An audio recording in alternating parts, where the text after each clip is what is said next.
Ladies and gentlemen, get ready to start the show for Weebs of the Ring, episode 45. Yes, you heard it. If you didn't miss it, we did Weebs of the Ring episode 44 this past Saturday for Money in the Bank.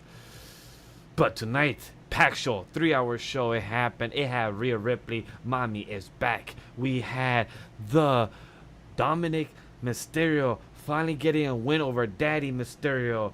It finally happened after 3 matches. It was a mixed match, so who knows if it counts fully. Was it a .5 match? We will talk about it. We had the World Tag Team Champion going on a 3-on-3 with Carlitos from Judgment Day, Braun Strowman, and Awesome Truth. CM Punk went head-to-head with Seth Rollins in the ring about their future match and the future feud, so we will talk about it. And Drew McIntyre is coming back next week. Jey Uso versus Chad Gable. Pete Dunne finally came back, and we find out what happened to his partner Bronson Reed as well in that match. Sami Zayn with a mix of IIja Dragonuv with Braun Breaker in the future. We will find out. And the Final Testament are still going. I forgot about them, but let's discuss about it. And we have a new team against Damage Control. What happened at the end? Very curious.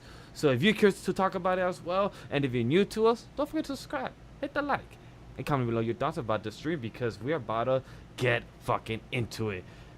Weebs of the Ring, episode 45. That's right. Welcome, as always, to Weebs of the Ring. Welcome to episode 45. As you can see, do not adjust your television sets. Do not adjust your cameras, your laptops, phones, whatever you're watching us on.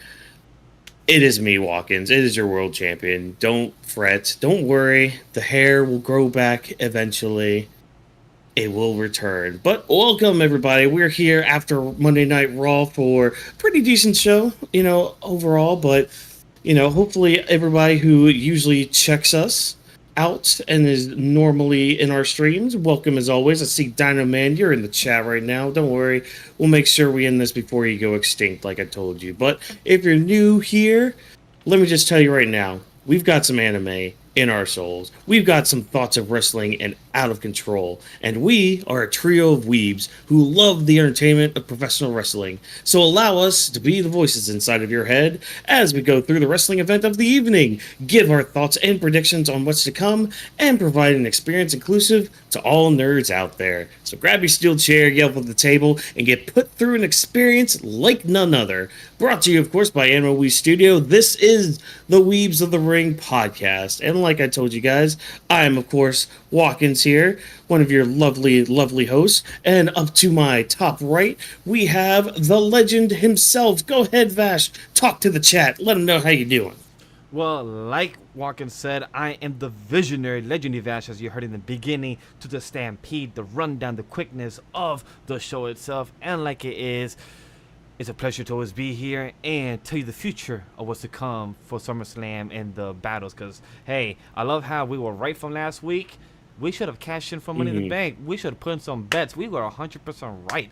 I just want to tell and pat us in the back. That's all. Exactly. And of course, to my top left, we have the Drop This Box. Drop, how you doing? I know out of the team, you actually watched NXT Heatwave. So if you want to give just a quick thought of it, how'd you think of the show that night? I've been hearing a lot of people saying it was better than SummerSlam, just based on the match quality, which I honestly can't really argue with that, because NXT has a lot of crazy talent down there, especially when it came to the Fatal 4-Way, when it came to Sol and Kalani's match, when it came to Oba and Wesley's match. I mean, that's really hard to compete with, but it was a great show. I enjoyed it. Got a new NXT champion, Ethan Page.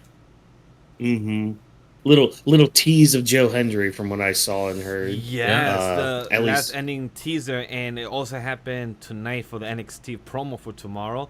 So I'm excited. I'm gonna be watching it on our Discord for NXT tomorrow. So I'm gonna be there watching it.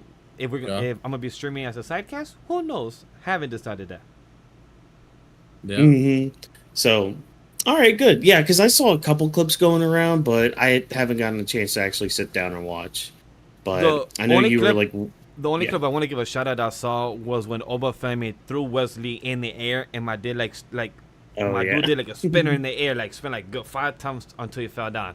That is fucking amazing. Like Obafemi is a beast. So can't wait to see Oh yeah.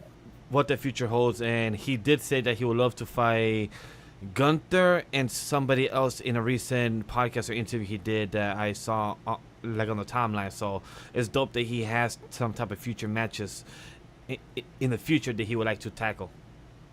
Mm. And yeah, oh my gosh, Obafemi and Gunther, that would be a fun match. That'd be a hell of a fun match. Oh I yeah. would love to see that. Give that to me. It'll Inject be it into meat my versus veins. meat. Yes, we love a good old meat action. But speaking of action, we had tons of action tonight. We also had a bunch of storyline progressions. We're making our way towards SummerSlam, which I feel like they're building up more and more as the years go by as the summer WrestleMania, which, I mean, don't get me wrong, I feel like they've always kind of thought of it like that, but like, I don't know, there's something different about this year, and I can't really put my finger on it. It might just be like Triple H's regime finally kind of like solidifying itself and being more grounded, or I really can't put to words what I'm feeling with it, but I was we got just some good build-ups coming up. Yeah, go ahead.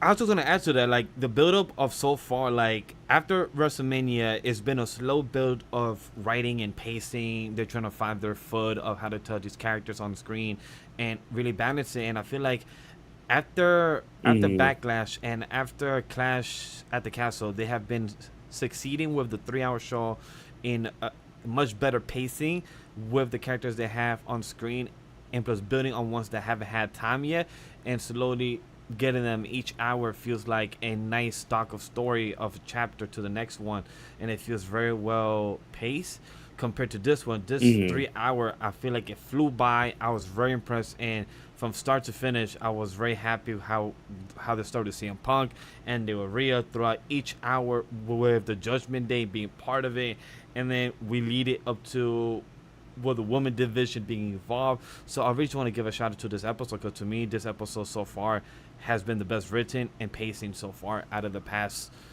6-7 months for me. You know what? I can actually understand that because I kind of felt the same way. Like we got to around like 9:30 time, and I'm like, oh, there's still an hour and a half left, and Exactly. then man, that last hour and a half just kind of sped by. I'm like, okay, all Yes. right, like I'm here for it. Like nothing felt like it really, at least for me, it didn't feel like anything really dragged or whatever. But No. I don't know. We'll get into a lot of the nitty gritty when it comes to this episode of Raw here in just a second. But of course, the main headline tonight, as Vash mentioned in his Stampede, Rhea Ripley returned, and I feel kind of bad because like the bulk of her return, or at least like some of the more integral parts of her return kind of happened after the cameras went off, because here in America they kind of went over time a little bit. But yeah, so Rhea Ripley's back. She confronted Liv and Dom after they had just beaten Rey Mysterio and Zelina Vega. Guys, how we feeling about Rhea Ripley being back? I mean, she's going to be confronting Liv Morgan. I'm assuming she's fine and ready to go. But Drop, I'm gonna let you start off with all this. How you feeling about Rhea Ripley coming back and basically taking her spot back? I'm honestly happy that she's back for multiple reasons. Not only because of the feud between her and Liv, but also it's really needed for the division, because we have a lot of top stars out right now. Like before Rhea returned, Rhea was out, Asuka's out, Becky's out. So those three names that I mentioned are pretty big stars that are part of the women's division. So just having Rhea back tonight adds a lot to that division. So I'm really happy that she's back just because of that very reason. But now we can start building to SummerSlam, which I'm really excited to see, because I'm really interested to see what Rhea's going to say next week. Like you said, it kind of sucks over here that I have to find out on Twitter what happens when the show goes off air, because I believe last month when Liv kissed Dominic, we didn't know about it until we happened to go on Twitter on our phone and we saw somebody post a clip of it. So if that was shown right there at that moment, it probably would have caught more eyes instead of just finding it online. But I'm happy that she's back because this is Rhea's time to shine.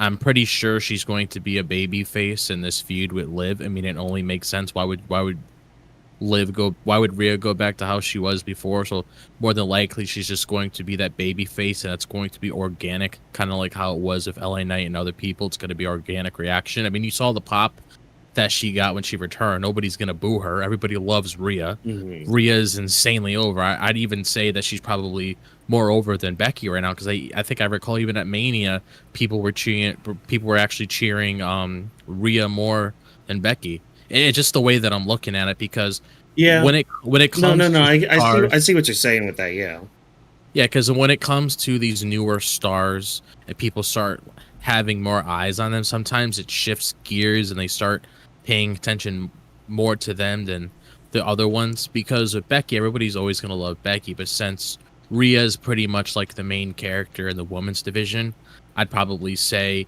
within all of WWE right now, like when it comes to like the main girl that they have their eyes on, like Rhea's pretty much the face of that division.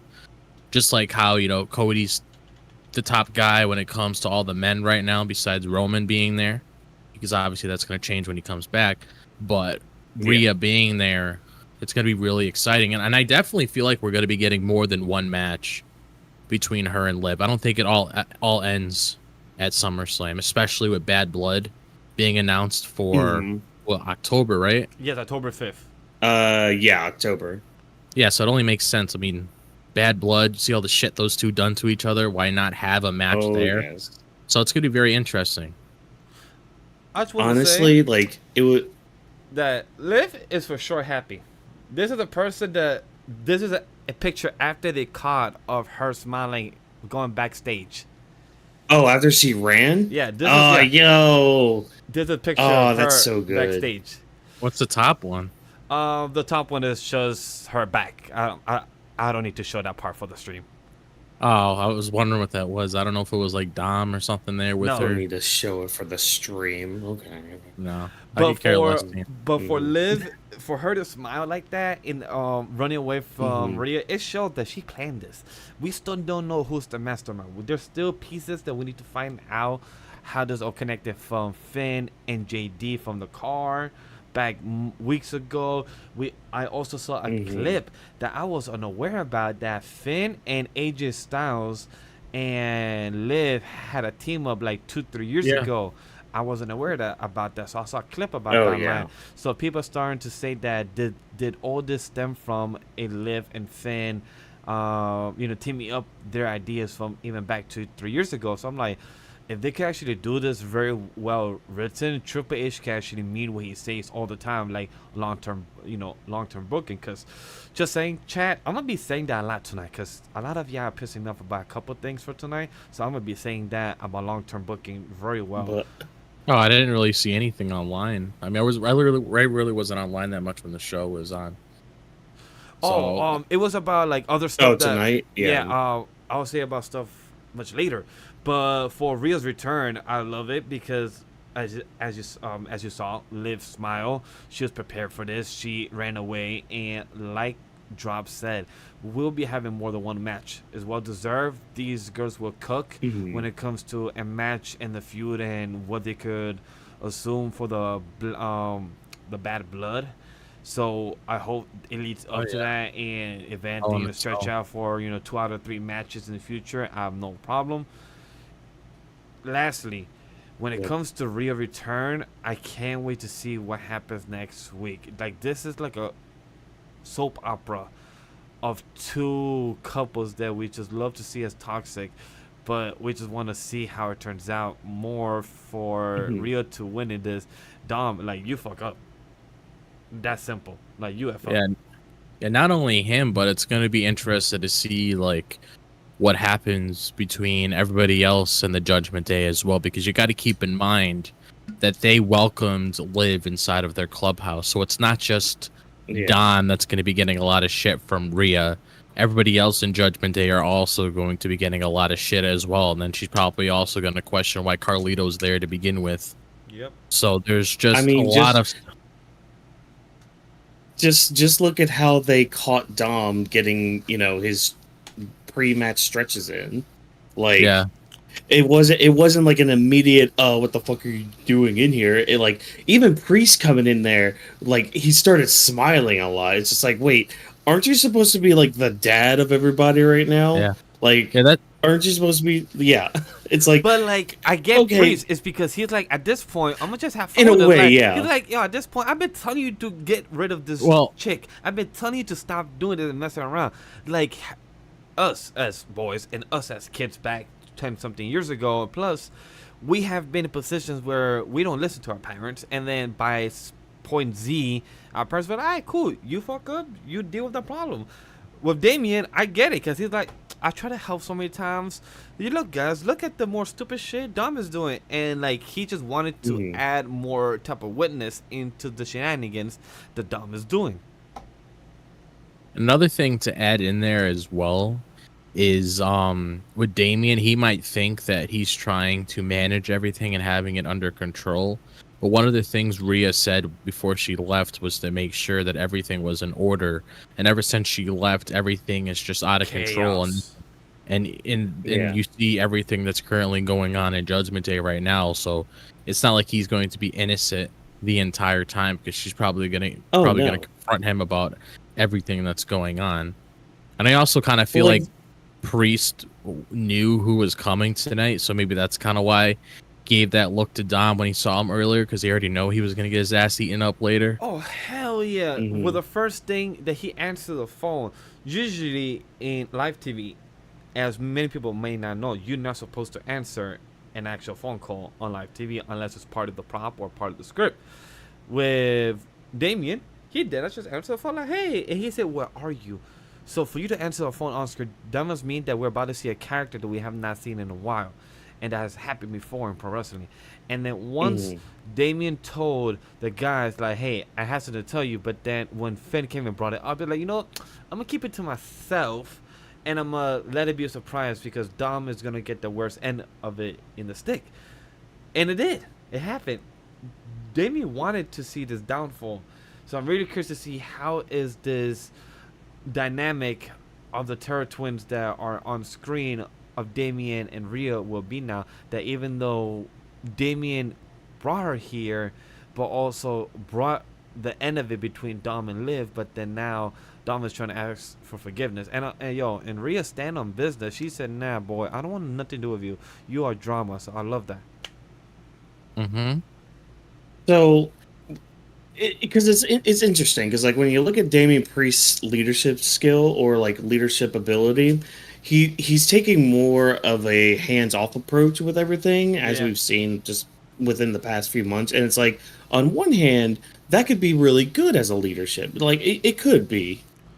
Unfortunately, it hasn't really worked out. And it hasn't worked out for the Judgment Day and all that. And I think Rhea's actually, she's going to confront him about that part at least, and be like, look, maybe you should have helped out a little bit more, or like done a little bit more. It's like, I get it, you want to handle your own business and all that, but like, she'll probably echo some of those sentiments as well. And speaking of echoing sentiments, I want to throw this out there, because Drop, you reminded me of something that I've been saying going around a lot on the internet. What's up? And it's this whole concept of like the heel and face within this feud, because Liv is kind of justified in what she's doing in her revenge tour, because like it was a while back, like when Judgment Day were like first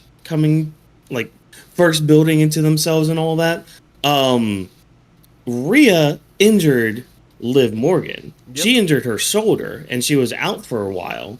And so Liv did say, I'm going to get you back for all that. And that was back when like Liv was a babyface and Rhea was a heel. And it's like Rhea was still kind of being booked as a heel, but like everybody just loves Mommy so much. So like she's kind of like the de facto babyface within the crowd, but it's like, you know, she kind of it's kind of like what CM Punk said earlier. It's about consequences and how you're gonna get your consequences from your actions, and Rhea's kind of getting that from Liv. But I just wanted to throw that idea out there for you guys, because it's like she is kind of justified in what she's doing, and like that smile that Vash showed us of her like backstage, that's your biggest indication of all that. But it's like she's going about it. She's okay. Sorry, it's late, and I'm trying to come up with my words and all that. But it's like she's getting revenge for the right reason, but she's doing it in the most despicable and horrible way, and that's what makes her more of a heel than Rhea Ripley. But I do want to bring it to you guys about like just the dynamic, like the heel face dynamic between the two, and I guess where do you guys kind of lean with all this? Oh no, Drop. I'll start with you with that. Yeah, I completely agree with you, because even when I started to see what Liv was doing, I understood every reason why she was doing it. Because if you look at what happened back then, you know, Rhea attacked her, took her out, she was out for a little bit, and then her whole plan after she lost to Becky that one night when they had their match is that she said to her that she's going to take everything away from her. And she wasn't just talking about her title, she was literally talking about everything that surrounds Rhea. So with her and Dom, that makes sense, because that's her trying to attack Rhea's heartstrings because of her relationship with Dom. And then when it comes to the Judgment Day, again, that's her trying to attack her family, because that's somebody that she knows that she's very close to. And then when it comes to her title, taking her out because of that injury, that's something that she worked really hard to get, and she had a long reign with it. And unfortunately, she had to relinquish that title because of that very reason, because Liv took her out in that moment. So Liv practically got everything that she wanted.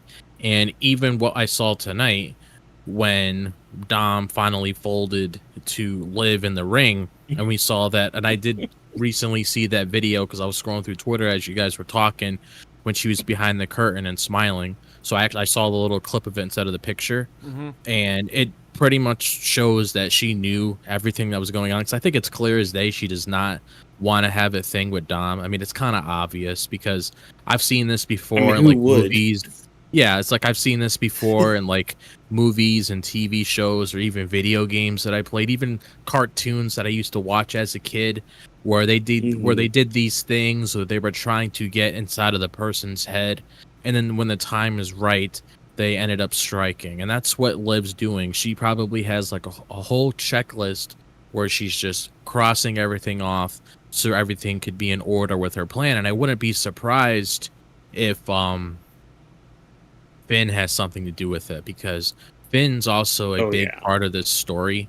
Because whenever you see any segments that's going on with Liv, Finn's always involved, but Finn doesn't really say that much of what's going on. All he really said the day when Damian confronted him and said, "Oh, Liv helped us get a tag match. You know, she helped us get these tag team titles and stuff like that." But we obviously know there's more going on behind the scenes. And what I think it is, it's probably not.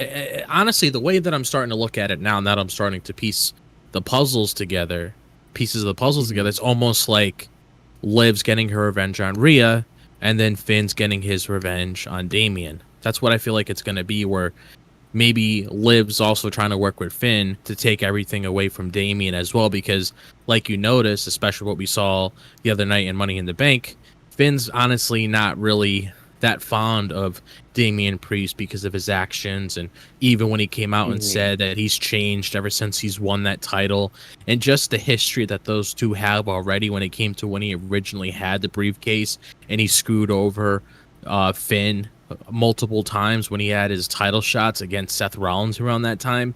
I wouldn't be surprised if that's a thing as well, or it's just they're both on their own little revenge tour because they're just tired, because Liv is just tired of Rhea's shit, and then Finn is just tired of Damian's shit, so they're trying to figure out exactly what they can do together so everything can fall apart. Because if you look at it like this, they do have a common goal. So with them working together, they can get the job done more efficiently, because you could have one person doing this, you could have one person doing that, And that's how I look at it personally. Hmm. Yeah, no, I see that because again, even I think we said it earlier too. Finn and Liv do have some sort of relationship even prior to Judgment Day. I mean, they were tagging against the Judgment Day for a bit too, so there is something there with them. And yeah, I could agree too. It's just like Finn is out for some sort of revenge against Damian Priest for kind of. I guess I don't want to necessarily say like overstepping his boundaries or respect or anything, but like maybe Finn just kind of feels disrespected in this way. It's just like, look, man, like I've been helping you, I've been trying to like be there for you, but like you're not letting me, and then like you're just trying to go off on your own and do your own thing when like we kind of need help and all that, and it's like because in a way, like Damian Priest isn't really taking into consideration Finn, because that's the other thing. Finn knows how to lead a group. He knows how to lead an organization that can be pretty dominant in their promotion. There we go. That's the word. So it's like, there's probably some level of disrespect that Finn is feeling from that. And I'm assuming the turn is going to be coming at SummerSlam because, like, we have Gunther coming next week. Finally, he's going to be on TV again. We had him, what, last week or the week before? I haven't missed him. I'm good. I had a good time. I have. Yeah, like I have missed Gunther. I need more Gunther on my TV screen. I need it. I need my Ring General on there. But yeah, with him coming back next week. Until then, I'm fine. I'm about to super kick you up there, and it's gonna be a thing. But hey, like with Rhea, I'm excited to see what's gonna happen in the future with Rhea Ripley. She came back. She said no. It's going to be curious to see how it all ends up with Finn, with Damian, and Liv and Rhea. But I feel bad for Dom. As much it is, they're playing the homage to the story of Eddie Guerrero and with China and everything. So I love how Dominic is playing so much inspiration to his, to his late uncle that he got inspired to, from Ray and everything. And the whole custody thing. Like, Dominic has been there for so long, and he has had so much involvement within the company, and now with so much drama for him, I really hope he gets back into a title picture or into like a serious type of storyline in the future by the later half of the year. That's one for Dominic. And two, my boy won a match against his father finally. That's on the show. I'm glad that he finally won a match, even though it was a mixed match. It wasn't a singles one, and it was not sponsored by Modelo, so I knew that it was like it could have gone a 50-50 chance. So I knew like, Dom finally needs that win, and he finally got it. So overall, I'm thrilled.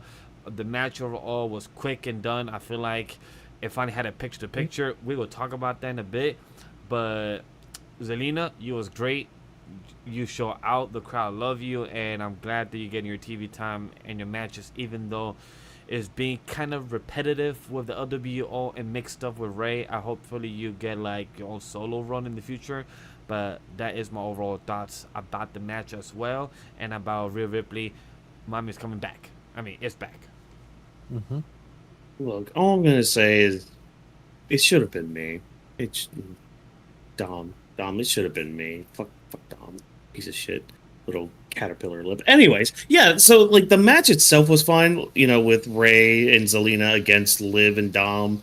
I mean, I don't know how I feel about mixed match tag team matches because they're basically just singles matches.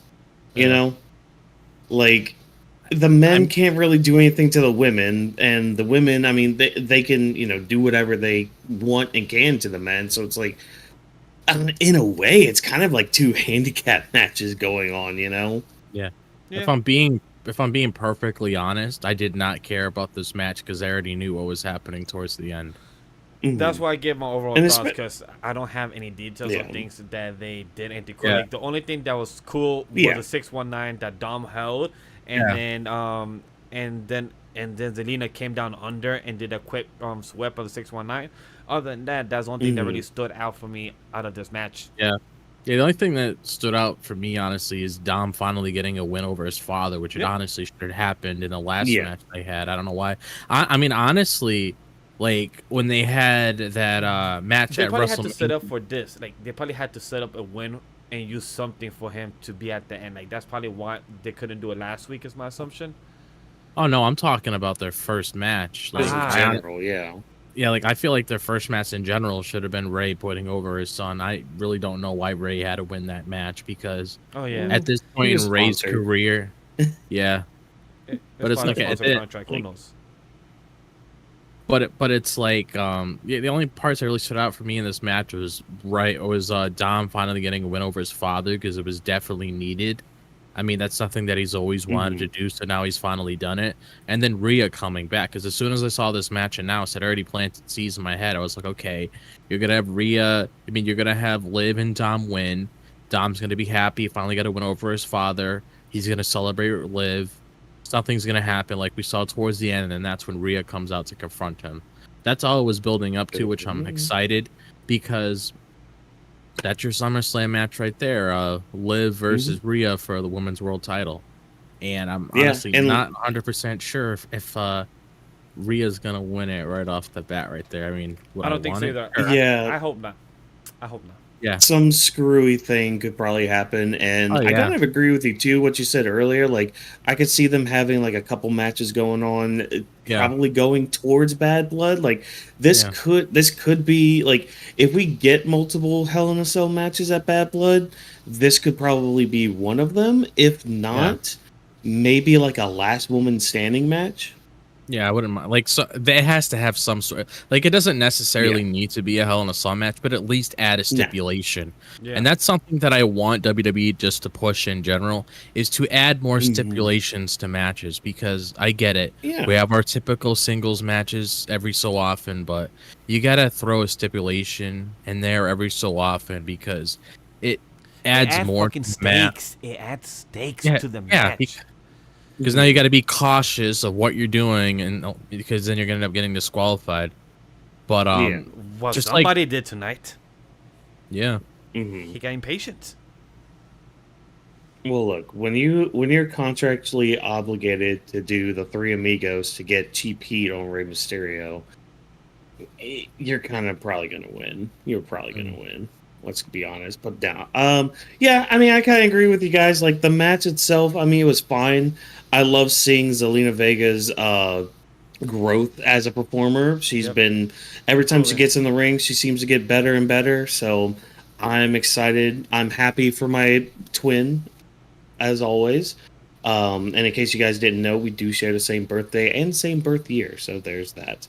Yeah, I mean, I'm also excited that Rhea's back too. So we'll just have to wait and see where everything goes with that. But again, like we're doing that slow build towards SummerSlam, getting all that stuff getting done.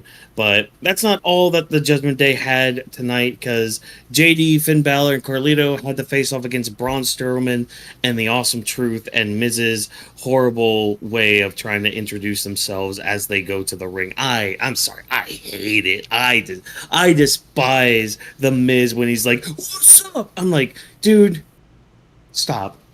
just stop. Pause. No, you're just go. Let our truth do it. There's a reason why. There's a reason why I wore this shirt tonight. What shirt are you? Let me see.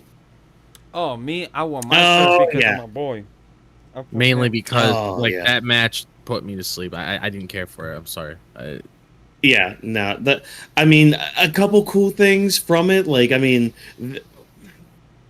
they started attacking each other just right off the bell and all that.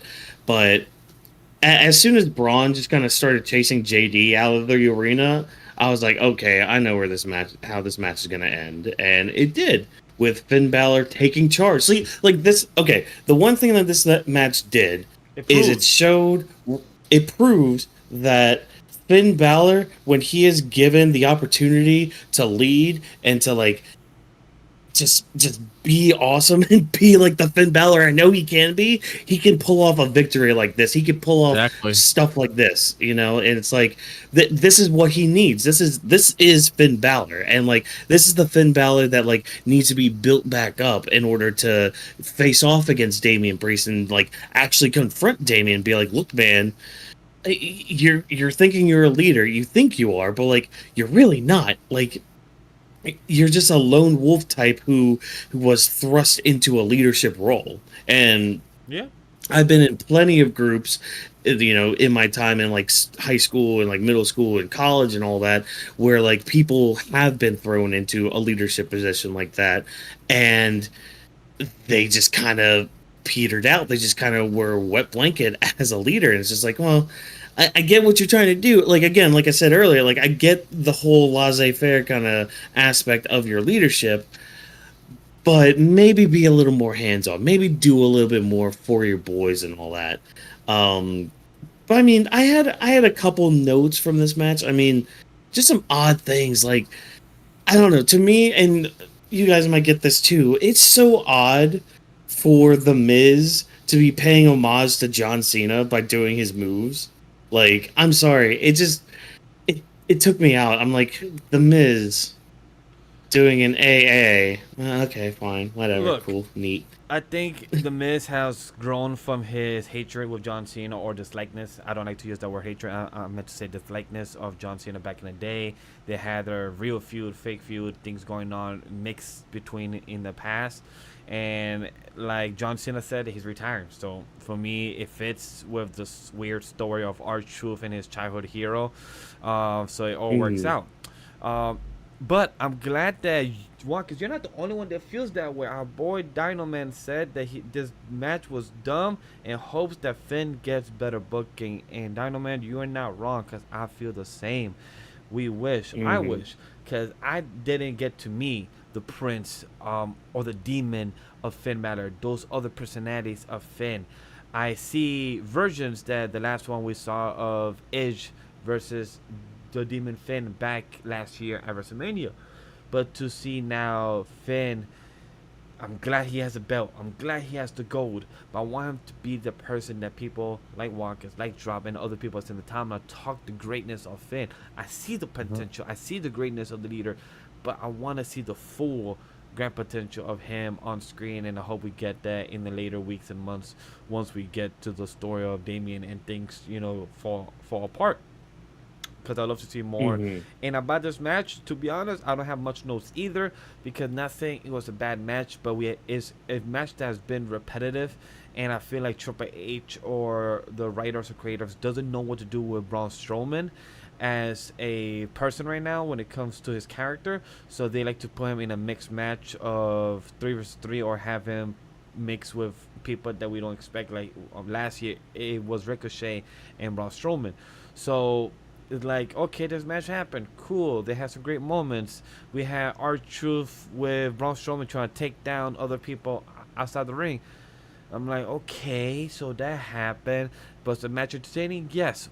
If I was there, like live, like I was in the arena stadium, would I be watching the glues there? Hell yeah.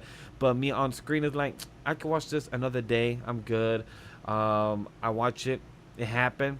I don't got nothing more other than, hey, the Braun Strowman Express is entertaining as those to see it, but that's all that is if it doesn't lead to nothing else. I mean, the thing about the Strowman Express, I get he does it because it's part of his gimmick, but sometimes things can be like overdone, and it's definitely overdone. If you want to do it when it matters, do it. Don't overdo it. Like literally every time it comes out, that's all he's doing. That's why a lot of people made a whole bunch of memes back then whenever he was coming out, because that's literally all Vince did with his character, was just use him as like a human train. That's literally all he did. I'm not finished with you yet. So it's like, if you want to do it in certain spots like tag matches and stuff like that, that's fine, because when you utilize certain moves in your arsenal, you're supposed to use them at certain times. You don't see Gunther going out there and constantly just throwing people like out of the ring over and over again each time they try going in. Like each of these superstars execute those moves when it matters most, and when he does the Strowman Express, it's just, I don't know, when he does it, I'm okay with it at times, but sometimes it's just very repetitive and it kind of gets annoying to me. No, I get that. Like, I get that. And then will. I think the only other thing I want to note from this match though is at the end they did note that Miz was looking very just kind of done with everything. So Yeah. I'm kind of hoping that this is where we're gonna just kind of I want- split R-Truth and the Miz for a bit. Yeah, I want heel Miz. Like the stuff that he did with LA Knight last year was fantastic. I want to see that Miz again. I want to see the Gunther versus Miz back when we had in Survivor Series last year, November. That shit was fucking fire. That match of the Miz versus the IC title of Gunther at the time was amazing. Yeah. Like, both their match was phenomenal, and even Gunther was impressed by that. So I love to see that Miz. Like, this Miz is entertaining. It's fun, and he's having a laid back. He's probably, health issues, or who knows. They're just having a good chill time. But Miz, you have a documentary coming in a few months. Can't wait to watch that because I've actually watched you grow up. I used to have a shirt of you and everything. But my guy, I need some Miz. I need some actual heel Miz. Yeah. Or if you're going to be babyface Miz, but be on your own. Run at the singing and gloating with R-Truth. It's entertaining, but not for you. R-Truth can do this with somebody else. Miz, I'm sorry, but not everyone has the skills. I know I'm not a singer, but do I sing in my bathroom? Yes. Would anybody else ever hear me sing? Hell fucking no. So Miz, don't do that. Yeah, because when you look at the Miz, he has that kind of personality where you look at him, it's like, oh, that dude's a prick. Like, just based off the personality, not him overall as a person. And that's what we've known Miz to be growing up watching WWE, when he had feuds with John Cena, or when he had that feud with Dolph Ziggler all those years ago over the IC belt. Oh yeah, that was really good. Oh yeah, I recall that feud. one. Great feud between them. I think he actually spoke about that in his documentary trailer that actually dropped today. So I think that was there. Even John Cena said that he was one of the most underrated people in the industry, and I do believe that. Like, I really hated what they did with him last year at WrestleMania. I was so sad. I felt bad for the Miz. He was an laughing stock. With nah, I'm not gonna lie. That was actually kind of funny. It was actually kind of funny with dude. Snoop Dogg was there. It was great. True. It was fine. It was okay. But other than that, this match happened. I'm good. I'm glad. Hopefully the Miz goes on his own thing. Come back to do your own PLE. Be the heel. Maybe go back for the world title. Maybe be a contender for the world title for Gunther again. Go like another match against him. You could be another opponent for that. I would not mind that in the future. Yeah, I'll be okay with that. I mean, I'm hoping they break off soon, because even Truth's fine on his own, so they don't really need this. Yeah. And even if you pair him up with somebody, I mean, he can. I feel like R-Truth is one of those guys who can have good chemistry with just about anybody he works with. Yeah. Like, I mean, hell, he got Brock Lesnar to break during a segment. Oh yeah. Brock freaking Lesnar broke a little bit during a segment, and he doesn't break that often. So, yeah, but I'm tired of talking about the Miz. Basically, the Judgment Day, their implosion is basically beginning, or like it's basically taken its biggest turn so far, with Rhea Ripley just coming back. Because she's gonna be putting that foot down not only on the ground but on some necks in Judgment Day. So we'll have to wait and see what she's doing with all of that. But I mean, that's basically our main headline that goes on with like the Judgment Day, Rhea Ripley returning and all that. Let's go. We're going to transition now, move on to a main storyline that's going on right now. This whole thing going on with CM Punk, with DM Hunk, and I'm throwing Seth Rollins in here too, because hey, he was collateral damage with all of this tonight. So CM Punk starts the night off, first of all, giving John Cena his flowers. That's something I never expected to see in the year 2024, but it's neither here nor there. I want to point out a couple lines he said though. I want to point out a couple lines because they were pretty damn good. The first one about like how they showed Drew again, and he made a comment about, oh, ratings took a dip because Drew was on the TV, but it wasn't just that. He made a little dig.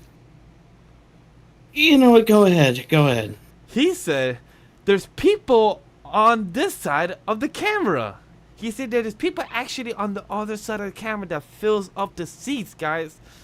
Who is this other company that hasn't been making seats or money or revenue at all? Does it have 3 letters that starts with AEW? I do not know. I just thought that was a fun dig because I mean we've been seeing a lot of pictures go around of like the hard cam side at AEW shows, and it's kind of empty, almost like WWE was around 2016, 17 era, whatever. I don't know. I just thought it was a fun line. You know, yeah. It was a quick line too. Like he didn't like sit on it a while, but like there was enough people in the audience to be like, oh, he said it. He went there. But his whole speech, his whole promo here is about how there are consequences to your actions, and he's mainly directing this towards Drew. And this is where we kind of get the opposite end of a justified heel, where it's like, okay, on one hand, Punk, you are justified in what you're saying and what you're doing. However, you're not above the law here. And I'm glad that Seth Rollins is the person to tell him all of that. So, I would love to say this. I love how I was talking about this. Reminds me that this episode of Raw is really about a lot of characters every hour. It's about some type of justification. Liv and RHEA, CM Punk, Seth, and Drew.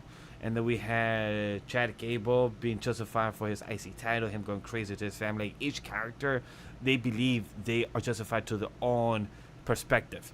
With CM Punk, he didn't start this. Drew did. And I love how he makes this point across. They're like, hey, even to Adam Pearce. Mm-hmm. Even Adam Pearce said, like, I know you didn't start this, but you cannot end this. And I love how he told us to CM, but like, I know you will go that far and everything. So just to hear CM Punk opinion, and I can't wait to talk about something that he said to Seth, but just by his first, pipe bomb version before Seth came out, it's really solid. I was really entertained, and I love how he looks really well trained. Like, he looks really good to me. He looks at his best. The shirt that I got that I bought of him looks really great, cut sleeve and everything. Because it just shows that CM Punk knew how to speak to the crowd, even spoke about what happened, even spoke about to the people from the truck, saying like, yeah, I spoke to Jeff. He's going to play the thing. All right, cool. Go play the thing. Play what happened with Drew and everything. And I just love how he was honest and, like, to the point where, like you said, he felt justified towards what his actions were. Is he a bit crazy? Is he a bit going overboard? Yes. But something that I'm going to skip and say, he said that they're holding a bracelet that costs 15 cents of my wife's name on it and my dog's name. And I love that because that is enough justification to say why are you gonna go over the edge, because somebody pushed you over the edge. They just did one bad thing, and that's all it took. Yeah. And, I mean, kind of what happens in the whole Joker thing with Batman. Exactly. All it takes is one bad day, to make you a heel, to make you a babyface, to make you whatever. But, man, it's always magic whenever Punk and Seth get on the mic against each other. Because I saw a tweet that said something similar to this tonight. Whenever Seth and Punk are on the mic together, it sounds like they're actually having a conversation. Like, this is actually like Punk and Seth, like, not the characters, but like the actual people talking to each other and like having the legit beef with each other. And I don't know if I'm the only one that felt that too, but like, because you've heard interviews from Seth being like basically calling CM Punk a cancer and all that, and I mean, Punk, he doesn't have a lot of friends. He doesn't have a lot of people he likes, and Seth Rollins being one of those people is just like, okay, well, I'm gonna apologize to you, but I kind of don't feel sorry because it's you. Like to say something like that to somebody's face, like you gotta have some cojones on you to be like that. Like, God dang, Punk, man. I would like to add to what you're saying as well, because I felt the same way. I felt like it was two friends that don't like each other, but they have to work together because they're in a work environment that are employees, so they have to get along. And I love what CM Punk said right when he was entering the ring, like, "Hey, buddy, last time we spoke together, I told you do not disrespect me. So I'm telling you this one more time before I get in the ring. Do not disrespect me before I go in there and smack you." So it's like me hearing that.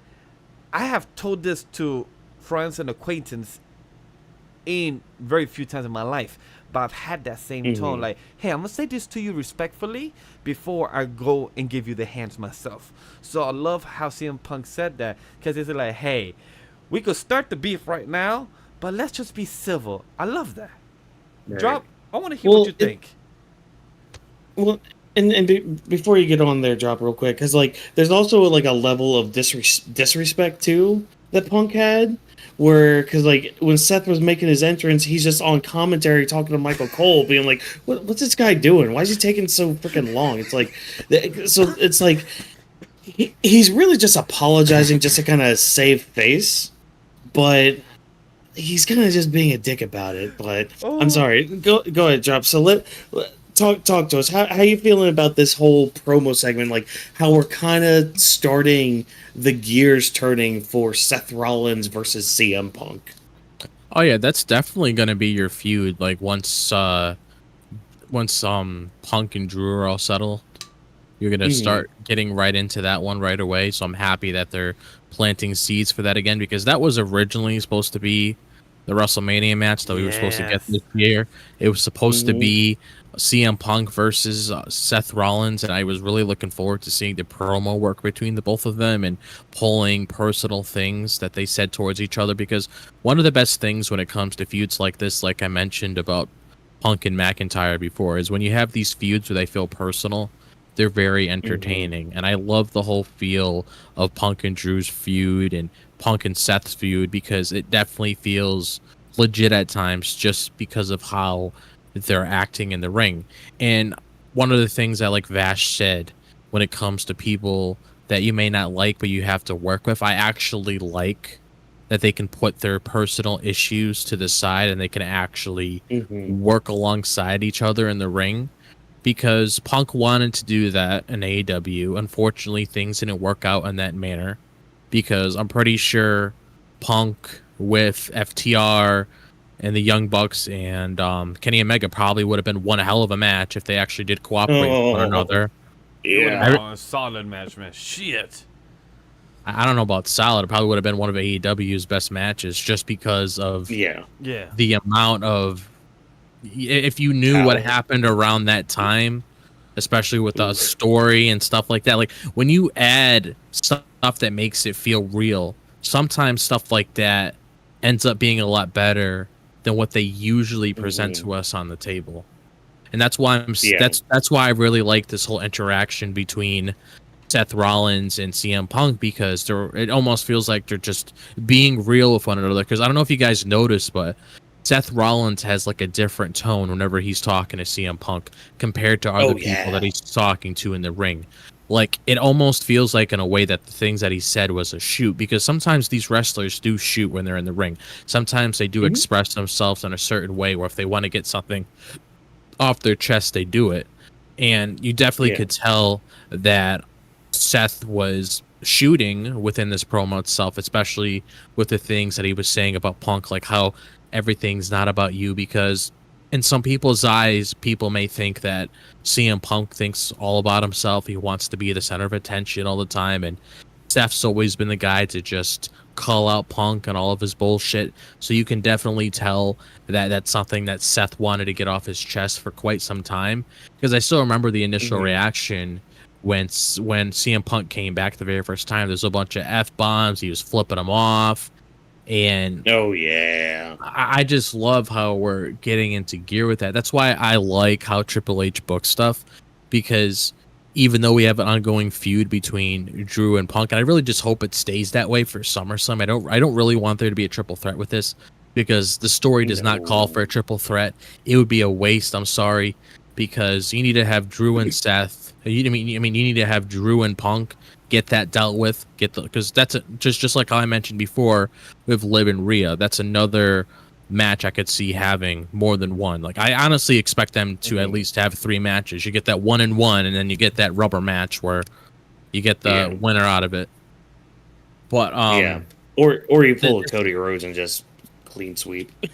Yeah, but this was definitely needed, because you need to like start like building up other storylines post SummerSlam, because SummerSlam's their WrestleMania right now in the summer, and you're building to that SummerSlam right now. So it's nice that they have plans in store for things that they want to do. And I don't really blame and like you said before, and like Vash said before, the ongoing theme about how actions have consequences between Chad Gable treating the Alpha Academy. That's why the Wyatt family went over him. And then what's going on between Rhea and Liv, and what's going on between CM Punk. I like how there's a common theme.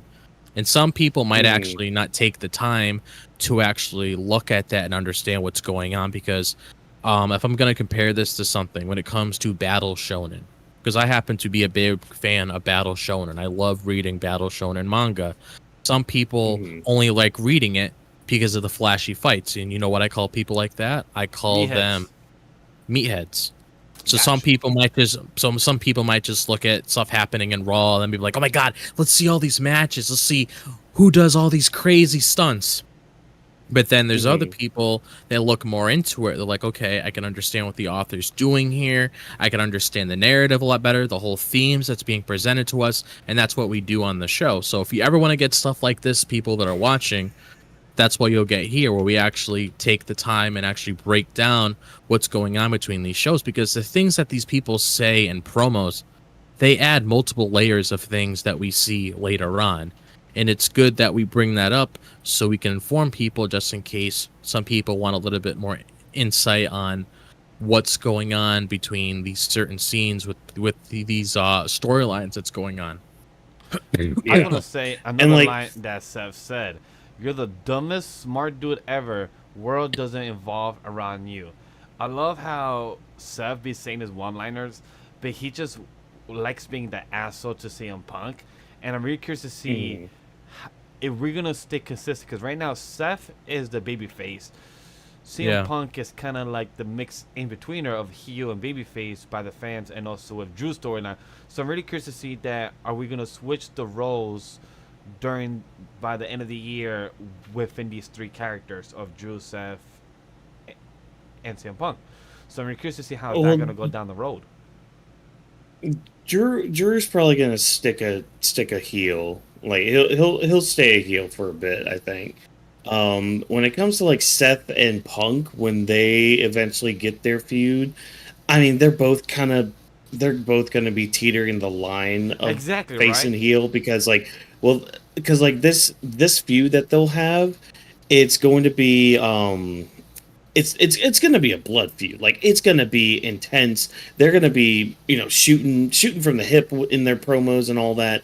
And when it finally gets to the match, they're going to be brutal with each other. And we're probably going to see a Seth Rollins that we haven't seen in quite some time. Maybe, it might be close to like when he was the Messiah, like during that whole run when he was facing off like Kevin Owens and having that eye for an eye match with Rey Mysterio, as crappy as that was at the end of that match, or cheesy or whatever. But I do at least want to like backpedal to at least one statement, and it's a statement that Triple H made, and I don't know how much stock anybody wants to take in all this or how you might personally feel about the statement, but like Triple H stated, this was like a week or two ago, he said this, they're not a wrestling show. They're a show about wrestling. And Mhm. he made that comment, and I kind of started thinking about it. I'm like, okay, you know what? I see what you're getting at. I see exactly what you're getting at. Because, like, in a way, I'm going to relate this to The Boys a little bit. Because, like, the Boys is basically like a superhero show, you know? And so you think, oh, you're going to see a lot of superheroes, like, do all their action. Like, you're going to see Homelander use his eye lasers all the time. It's just like, well, yes and no. You don't get like a lot of action in some episodes. Like some episodes you might get maybe like a total of like maybe 10, 15 minutes out of the hour, but like there's a lot of talking going on, a lot of story progression going on, and that's kind of what we get with, especially with Raw. You know, we get our story progressions, we get the promo works, we get the backstage segments, like we get a lot of stuff that's about the wrestling and about the matches. But like when you get to the matches, like as good as some of them are, and that's the thing, they've been good matches on TV. Some of them have been excellent, but like most of the time they've been good, you know, and that's fine because like the main blow-offs come from the bigger shows. And with the B shows where like yeah, you'll get a blow-off, but that's where like you'll get a big turn in a story and all that. And you eventually get to like your season finale of WrestleMania or like your mid-season finale of SummerSlam. Like you eventually get to those points and it's like, okay, this is when the big moment happens. Like this is when Tour 1 ends. This is, you know, that fight in that match and all that stuff. So I like the structure that WWE has now of just telling their stories and all that. To add the last point to what your statement is, they've been structuring their stories, the after shows, very accordingly within one another, and the wrestling still main key. This is a sports entertainment, and that's what Triple H has always known.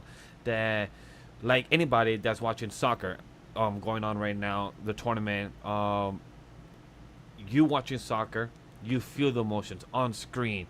You get to tell where the players, the sports, the goal, everything means something. When it comes to wrestling, over the past couple of years, not a lot of people has been being connected with everything of the bloodline. Everything else was like second fiddle. Now that we have the bloodline in one company, I mean in one network, SmackDown, and now we have Raw. We need to diverse our story, diverse our characters, and long-term storytelling. That's what Triple H, and luckily he's been in this company, in this industry for 20-something years, and he's married to the business. So now more than ever, this is where he will be. And I love that he wants to tell a story within the wrestling world, and that's what it is. And I feel like it's succeeding the best way possible. And they have more to go. Like the crazy shit is that they're just starting. Like I can't wait 5 years from now, 10 years from now to know where we will be when it comes to the company WWE and where the story has been. You know, Bloodline 3.0, Bloodline 4.0 by then, and where it is involving the other characters that are there today. You know, Braun Breaker, CM Punk by then has retired. 10 years from now, 5 years from now. So all these things, it's just excitement to see where everything leads up to. Yeah. And like, okay, so there's only like two other points I want to mention here real quick regarding like this whole CM Punk Seth Rollins thing. First of all, Drew's going to be back next week, so you know his suspension got lifted. He's going to talk with Adam Pearce, hopefully professionally. Hopefully nothing breaks down from it. But basically, Punk wants a match with Drew McIntyre, but he can't be there next week. So I kind of like how we're gonna like keep them separated a little bit. Well, hopefully keep them separated. But we're gonna hopefully. Think that would happen?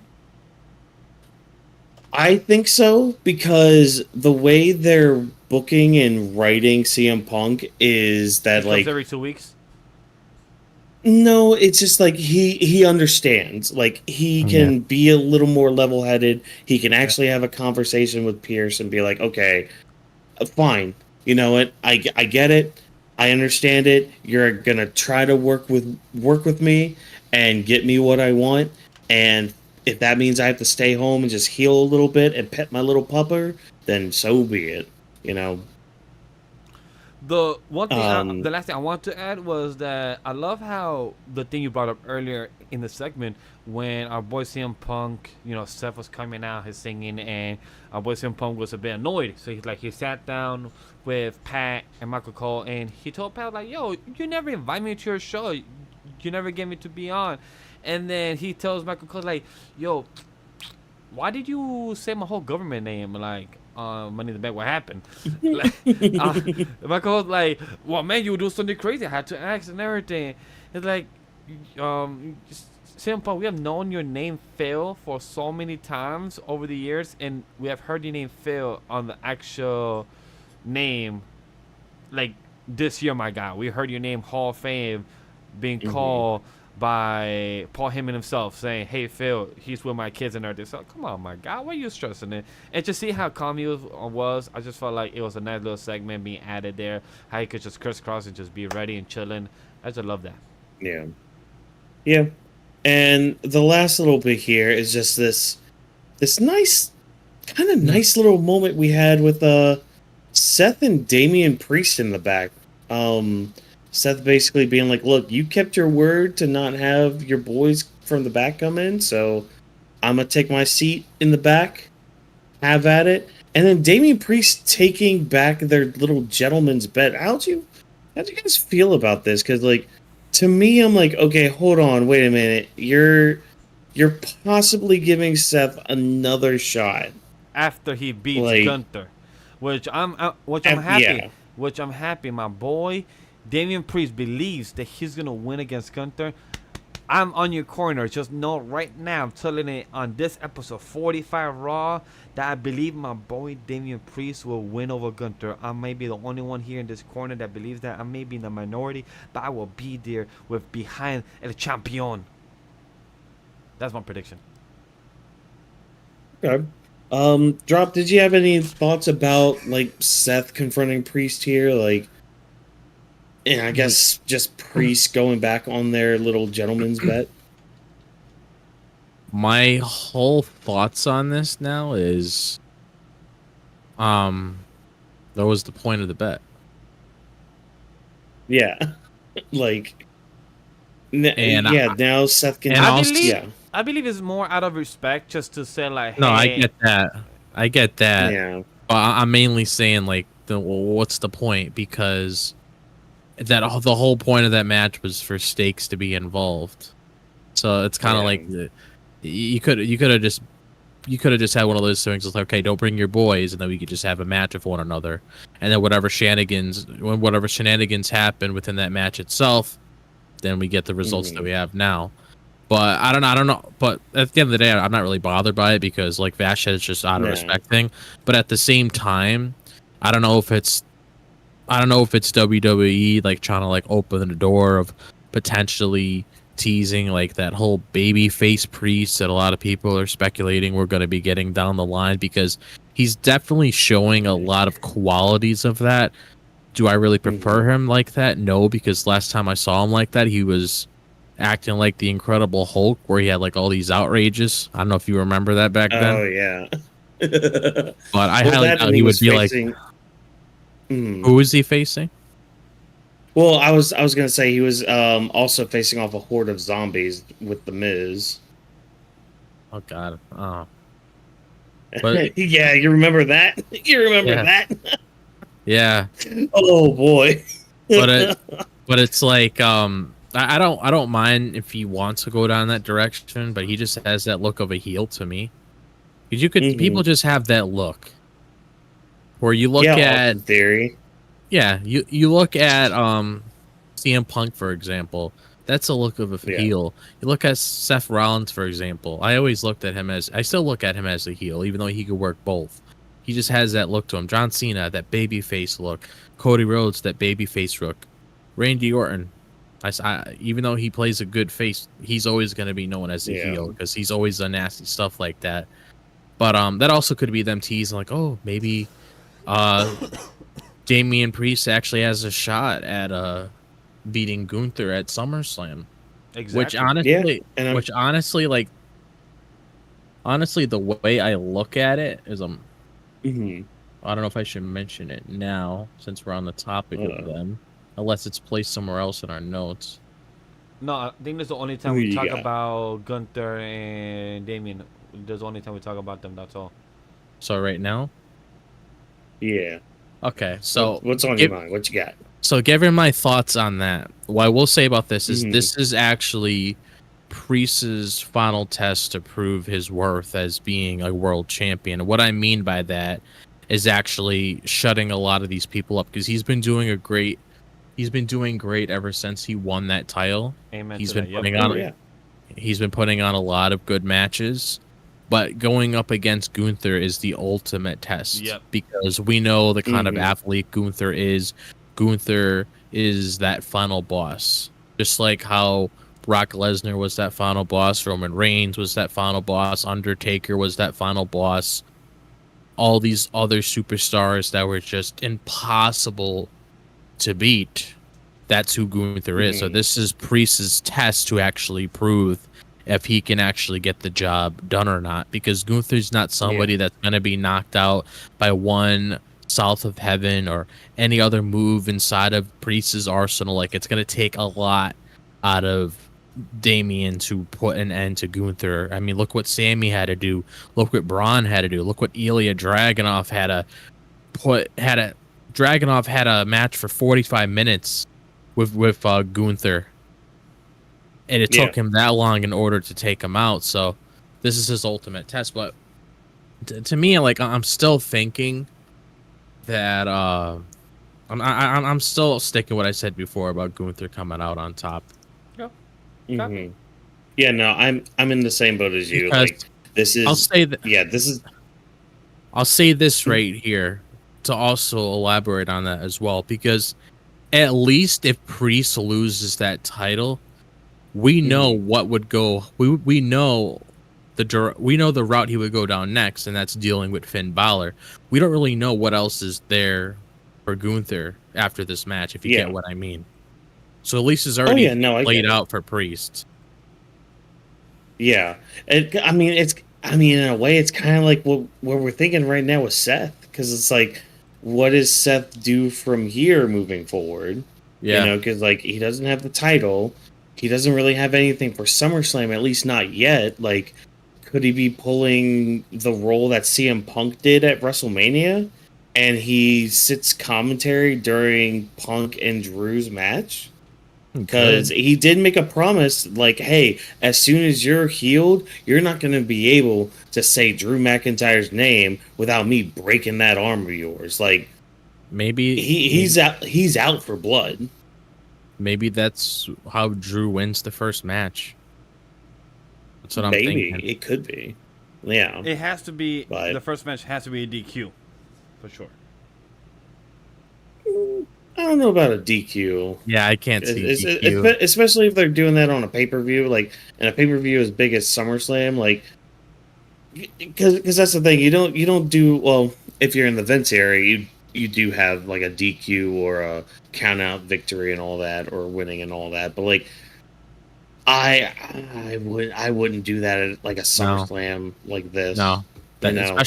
Especially with how that match, that's like one of the best stories in wrestling right now, what's going on between Drew and Punk right now. So their first match ending with a DQ wouldn't be a smart idea.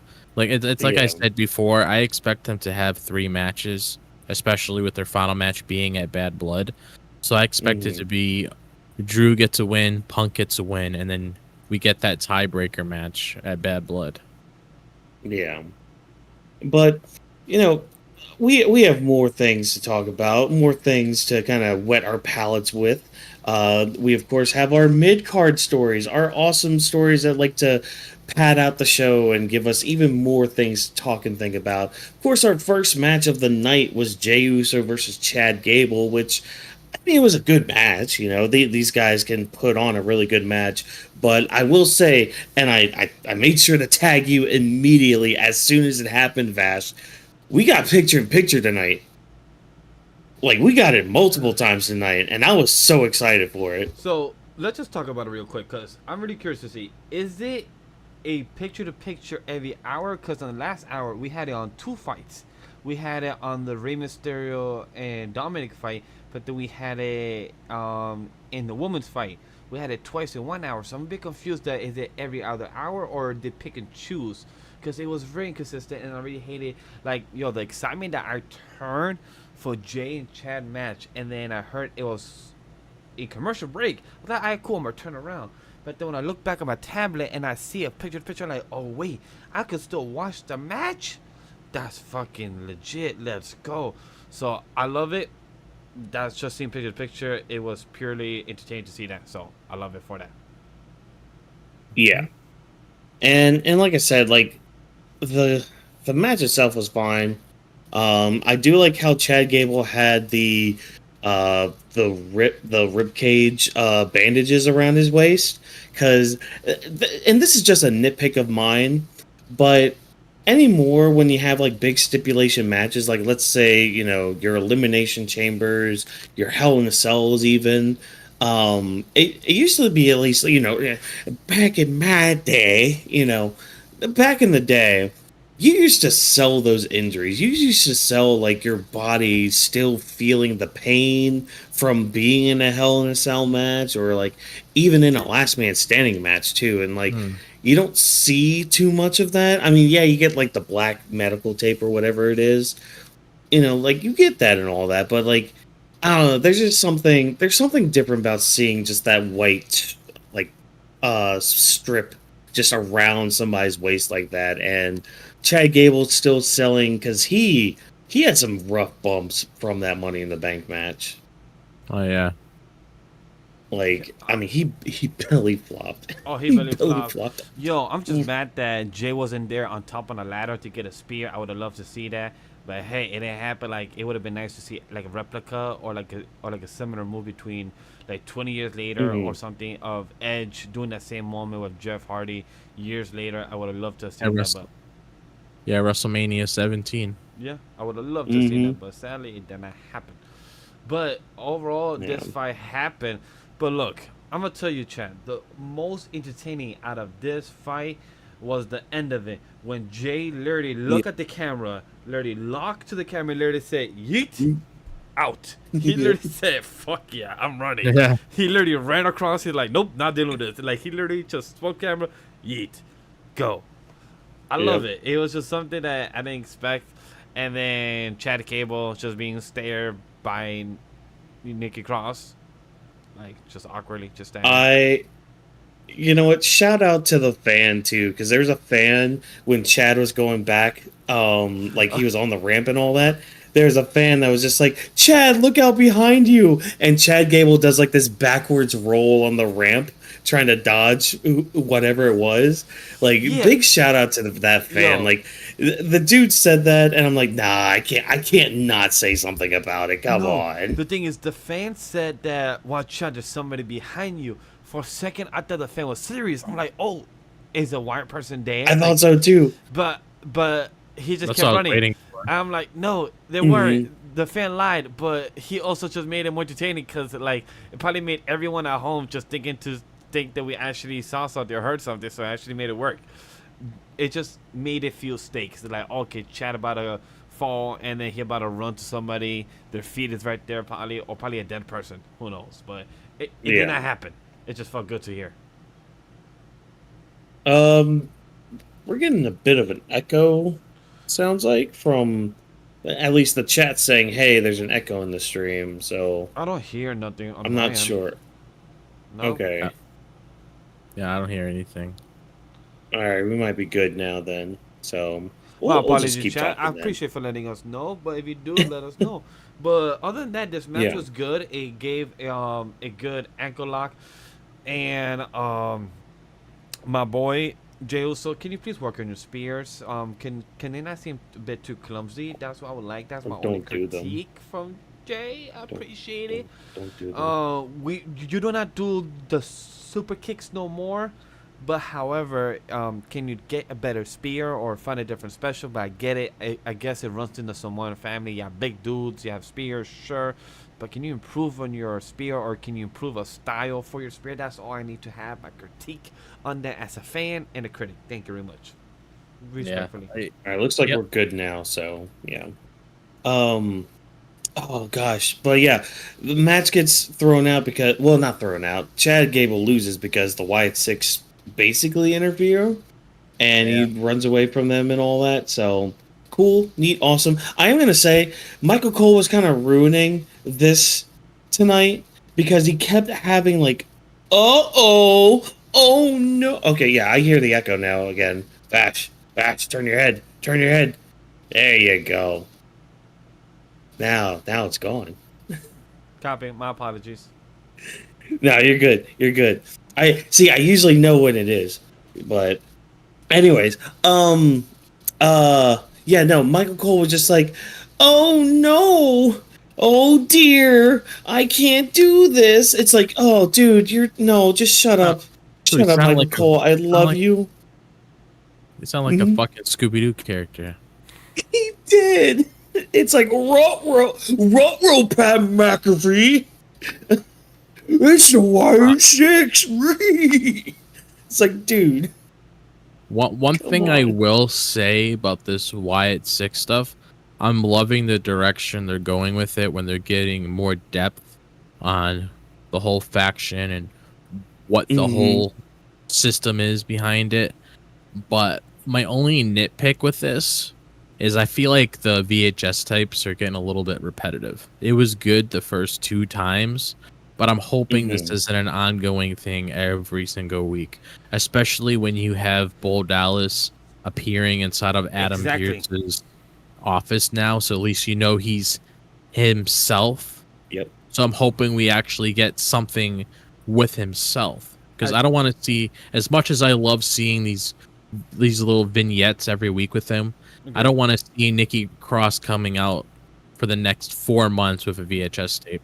No, I think this is the last one, because in this VHS, like before we jump to VHS, I just want to make sure that we're done with the match, because I know the VHS is a whole different conversation. I mean, yeah, pretty much. I mean, cool. Again, the match was what it was. You know, the main thing of this is just like the Wyatt Six dropping off another VHS tape, but. Honestly, before you get to your thing, Vash, like, Drop, I do agree with you. Like, I did feel like, the VHS tape was starting to, like, kind of run its course. So I'm glad Bo Dallas was there in Adam Pearce's office to kind of, like, be like, hey, here's a new wrinkle, la la la. To me, it was perfect in that aspect, because with Bo Dallas in his most recent VHS, and I love how Pat was there for the first time as well to receive it, when Michael Cole said, like, hey, just think, this has been for you. Like, yeah, like Pat was like, I don't want to fuck with this shit. I'm going to just pass it back to you. I just got back from work. I don't want to deal with this. So I love that reaction. That's one.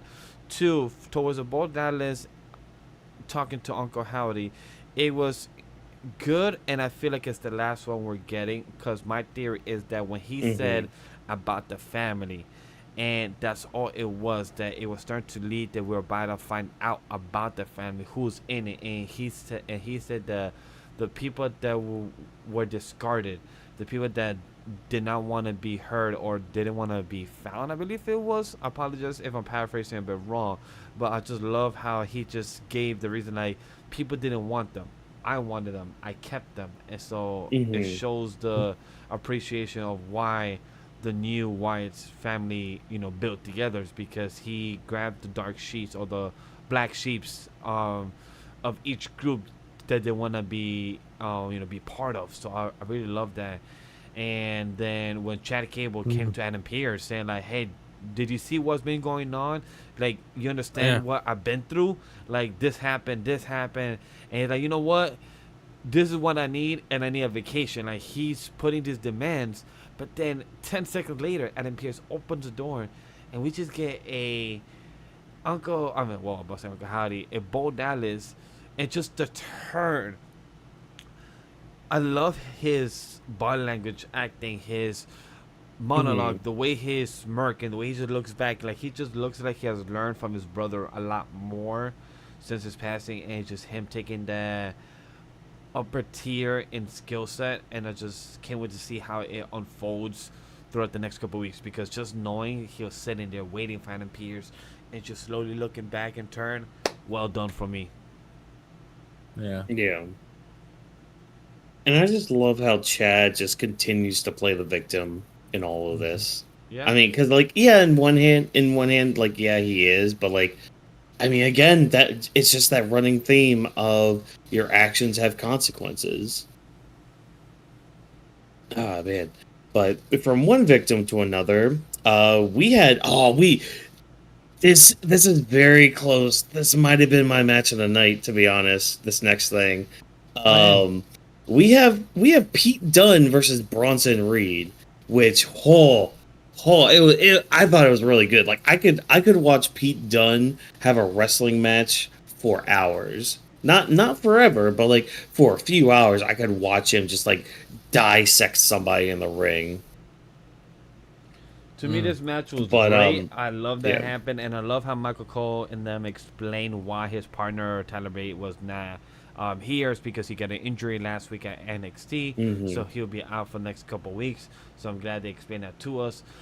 But this match was great. Bronson Reed glad that he got his TV time, and he's telling us why he deserves it, why he needs to be on screen, and we got our boy Sheamus telling him like, hey, why are we celebrating your 15 year when I'm the now, I'm the current, and I will whoop your ass. Bronson Reed trying to act all tough against Sheamus, and I love how Sheamus just like still late in his game. He's old, and he's just looking like locking the eyes of Bronson like, boy, what you talking about? I put out banger after banger after banger. So just knowing the attitude of Bronson Reed, like I love how he tries. But Pete Dunne, I don't know much about you, my guy, but you are entertaining yourself. That's all I gotta say. Oh. Drop, I'll let you take this one. I'll let you take this one. All I'll say is you've seen how destructive Gunther and Ilya Dragunov is, and how destructive Braun Breaker is. That's pretty much what Pete Dunne can do. Except Love to it. like your hand. Yeah, like he's the kind of person where if he's in a match, I'm glad. I think him and Dragunov had a match of each other in NXT UK. I'm not entirely sure on the top of my head. I'd have to look it up. But he's the kind of guy that likes inflicting a lot of pain on you within the match. Besides doing this to you, he just does a lot of explosive moves. That's why he's known as the Bruiserweight. So I guess the best way to put it, honestly, you've seen how destructive and how crazy Sheamus can get in his matches. Pete Dunne can do the exact same thing. But like, I love it. Yeah. I mean, that's why he was under his wing. Mm-hmm. And like his is more of like a precise destruction. So it's like, you'll see his move, like not only just like, the whole breaking the fingers thing, but like one of them too, it's like when he like twists the arm onto the mat and has it like up like this, and then he steps on like your elbow right here. Yeah, I've So like seen that it's things before. like that. It's things like him, like he did that armbar, for example, like in the beginning of the match. Like he does anything he can to hurt your limbs, because he knows that like if you can't use your knee, you can't do anything. You're a big old boy, that's cute. I'm gonna wreck your hand, I'm gonna wreck your arm, so like you can't do anything, and that's just what makes Pete Dunne so good, because he's so good at that. It's just that limb targeting, but unfortunately the limb targeting wasn't enough, because one old tsunami and the match is over, which is great, which is awesome. But Bronson Reed wasn't done there. He's going to inflict more damage, but here comes Sheamus, because him and Bronson Reed had a bit of a back and forth backstage before this match, didn't they? Yep. Oh man, it was actually kind of cool too, because like Sheamus is talking to Jackie about like his 15 years in the company and all that, and Bronson Reed just enters stage, and as soon as he entered the camera and I saw him there and I looked at the two, I'm like, oh no, I need this match. Like we talked about meat earlier, I did it. This is some meat slapping right here. Like this is some prime A meat slap. I wonder And I need it. I wonder when we're gonna get another match with Kaiser. We haven't seen him in a couple weeks, so I'm curious to see when he's gonna come back for I another. think he got injured. Oh, I don't recall. Yeah, I remember that report going out. Yeah. Oh, I must have Yeah. missed that report. I was unaware. Yeah, it was kind of it didn't really make rounds or anything, or I think he mentioned it very briefly last week or something. Oh, Um, must have totally forgot. yeah. My apologies, but hey, we have Yeah. a future fight of Sheamus versus Bronson Reed. I can't wait to see that. And Bronson Reed, Hmm. hopefully getting pushed in the mid card. Hopefully get back for the IC title down the road. And at the Oh yeah. moment, we'll love to see another match. Like side thing, I'd love to see a Braun Breaker versus Bronson Reed or Braun Breaker versus Braun Strowman. Like those matches would be dope. I am looking forward to the Strowman match with him. Hmm. But one other like little wrinkle we had in all of this is the fact that Pete Dunne doesn't forget. He doesn't forget when he's abandoned and all that. And when Sheamus is trying to like celebrate with him after like beating down Bronson Reed and putting him back into his place and all that, Pete Dunne's just like, no, no, no, hold on, no. We're not gonna be best buds. We're not gonna be best pals because like that's the thing. It's like they didn't like the Brawling Brutes never really broke up, but Sheamus just kind of stopped hanging out with them as much. Yeah. Yeah. Yeah. And I kind of like Pete Dunne on his own anyway because he has a lot of I do potential too. on his own. So I'm honestly Mhm. happy that the Brawling Brutes broke up because you have Sheamus doing his own thing, which Sheamus is always good on his own. Pete Dunne just had a lot of potential he wasn't utilizing in the main roster yet. Now he is. Right. And then I forgot his name, but I know he's in NXT now and he's a part of Chase U actually. Oh, Oh, yeah. Rich So Holland? Rich Holland. Yeah, he's part Yeah. of Chase U. Man, I'm I honestly- need to watch more That's NXT. a weird story I'm that's honest- going on. But yeah. They're actually Chase U's actually pretty entertaining. Oh, Mhm. glad to hear for Rich Yeah, Holland going well in that part then. Well, The clips mainly I this- see of Chase U is pretty fun. Oh yeah, I'm really curious to see how they're gonna bring that to the main roster. Oh yeah. But for Pete Well, Dunne, oh, great man. match overall. Bronson Reed, can't wait to see what's going on. And with Sheamus included, can't wait to see for that match next week. Yeah. And it's just the meat slapping just continues on tonight. Just a lot of just meat slapping. And I'm not gonna stop saying meat slapping because it's great. It's a fun little term. We got Sami Zayn and the IC title picture being more fleshed out for SummerSlam. And God, you want to talk about injecting a match that it like straight into my veins that I thought I'd never want. Oh my God, the idea, the prospect, just the sheer thought of having Sami Zayn versus Braun Breaker versus IIja Dragunov for the IC title, like, oh, just Yeah. give it to me, Triple H. You couldn't give me Gunther versus IIja Dragunov on free TV. Fine, whatever. Give me this triple threat match because this could steal the whole weekend of SummerSlam. And I don't care if I'm the only one on that hill. I will die on it. Oh no, I'm all for that match honestly, because just having those three in a match together. I mean, I probably am going to be completely biased with it because I'm a big fan of IIja Dragunov, so I would hope he would come out on top with that. Because that's another guy that would probably have a legendary run, like Gunther with the IC title. But just putting the three of them in a match with each other would be really exciting. And what's funny too, I'm glad you mentioned Gunther right there. Because these are the three men that have defeated Gunther in the WWE. Wait, Braun Like- Breaker too? Mhm. Oh shit. Yeah. Braun Breaker. Yeah, AJ Braun Dragunov, Breaker. and Sami Zayn. I did not realize that. You guys got Yeah. a point. Wow. Yeah, they're the only guys that have defeated Gunther.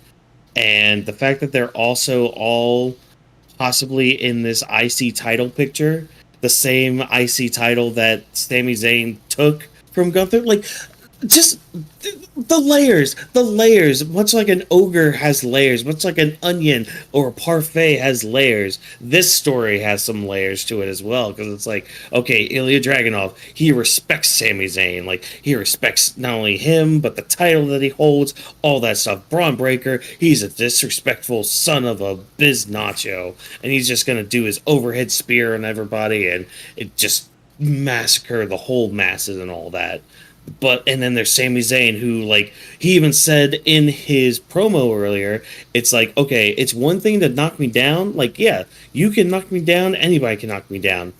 But it's another thing to keep me down. Like, just having those three guys in the match, and then, like, somebody just as crazy as IIja Dragunov, as intense as IIja Dragunov, and somebody that just, like, has that killer instinct like Braun Breaker. Like, this match can, I'm gonna say it right now, this match can fuck.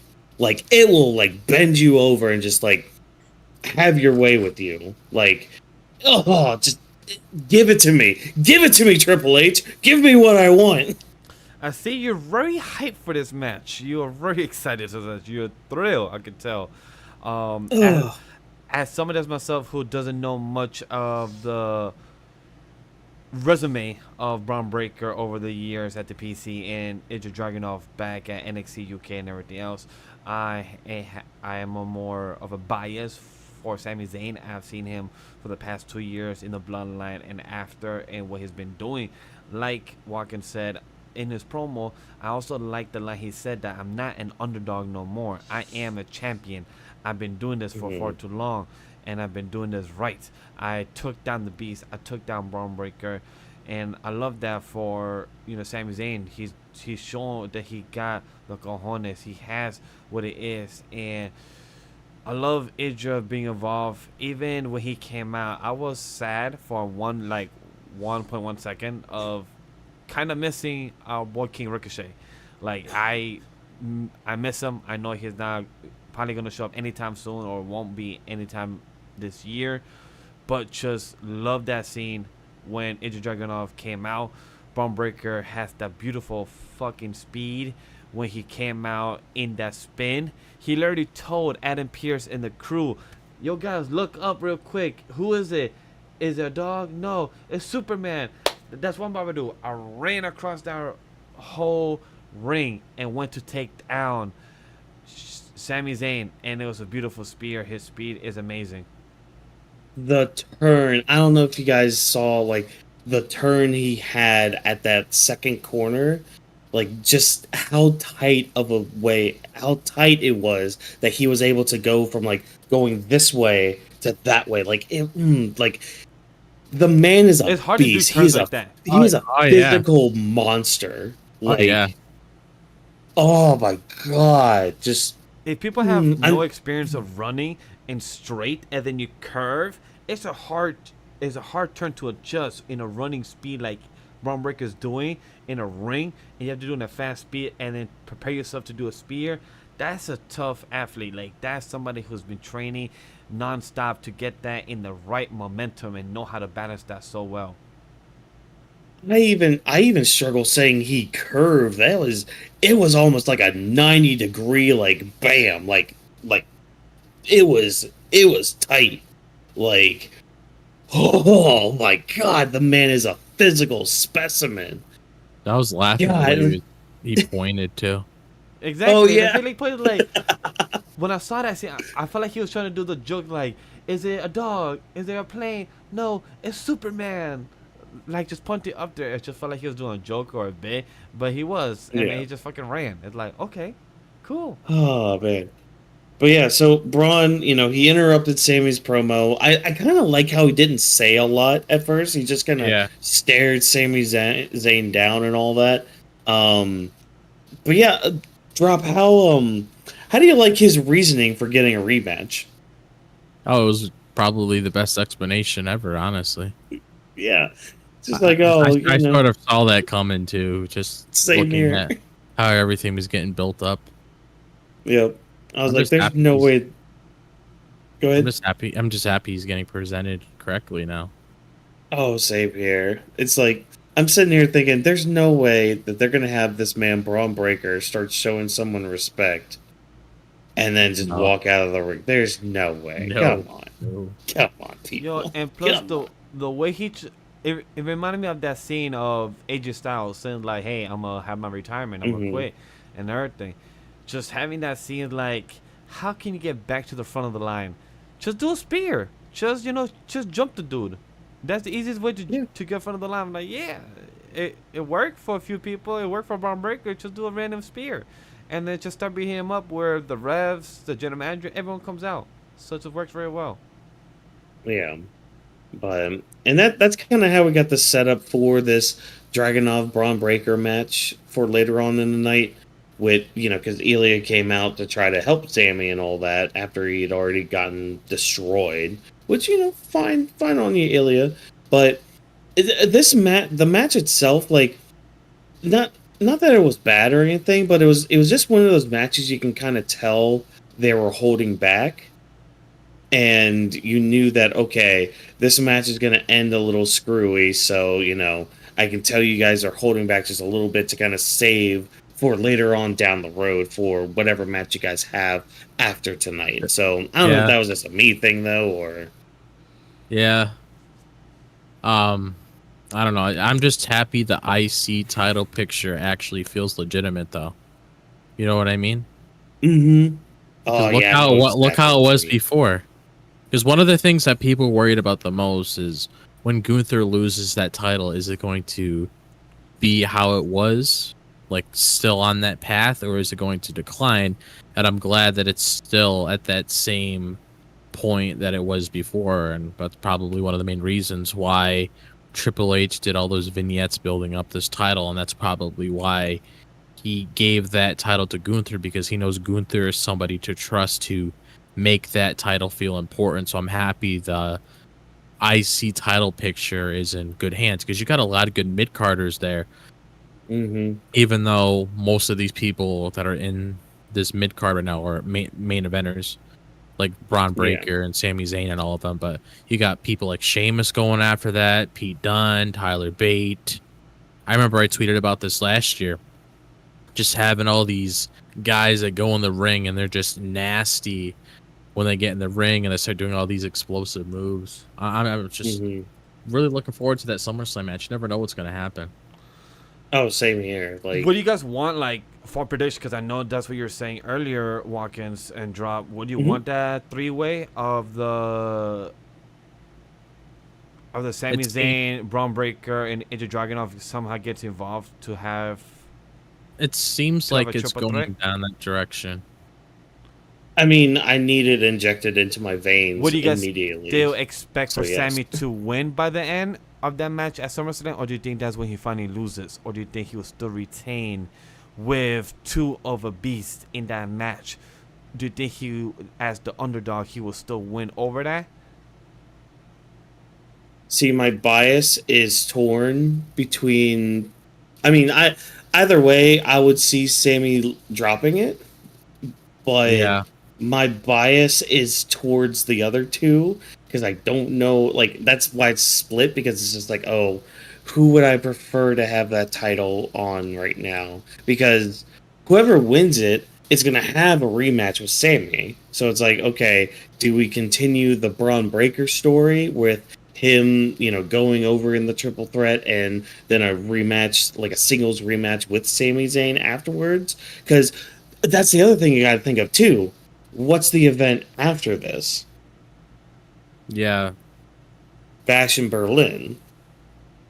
So it's like, okay, you could give it to IIja Dragunov, and then, sorry, I'm getting a little giddy now with it. With the thought of like you don't have to craft any crazy theories right now. It was more like just a quick, like, hey, do you think he will win? Because, hey, trust me, I have crazy theories for IIja Dragunov. Like, if that choice, I would love to choose IIja Dragunov, because I would love to see what he could do and just build that with Braun Breaker. Like, he's just being a crazy beast of the version of what Brock Lesnar was back in the day. So Braun Breaker is just being that great type of successful of beast and having great mic skills. He doesn't have a Paul Heyman on the side, but so he's doing well enough. He doesn't need a lot of words. He needs more action. So he is doing very well in that. Yeah. Mm. Oh man, I'm excited for it. I can't wait for it. I need it. I just need it in my veins. Oh boy, but and then a really quick segment here. I'm just gonna mention. We had a Final Testament thing. Talking, Karen Cross is talking about, oh, the old guard needs to move out of the way for the new guard, and just constantly saying, oh, Xavier Woods, you need to leave Kofi Kingston. The New Day is dead. Move along, sir. And I'm sitting here thinking, and I'm just like, man, this better be like this better be leading towards a Big E return, because I don't see any other final destination with all this besides Kofi and Xavier toppling over the Final Testament. But I can't see any other endpoint here besides Big E returning and having the New Day in full force again. I don't know. What are you guys thinking of this? I don't know if you guys saw Twitter or X about Xavier Woods' most latest tweet. He said that, damn, Kofi Kingston is out. Yeah, I heard it here. He's going to be out for the next couple of weeks. And then he's like, all right, it's all me alone, 1 versus 5 of the Final Testament. So he's already prepared to go 1 against 5. But Yeah. he has he has a team member that could still come back and be behind him or be a manager in some position in the storytelling with Big E. But we have other superstars that could be used. So I wonder if they're gonna somehow implement that, or would it be I wonder if they could implement like the fight that they have in NXT for the Heritage Cup.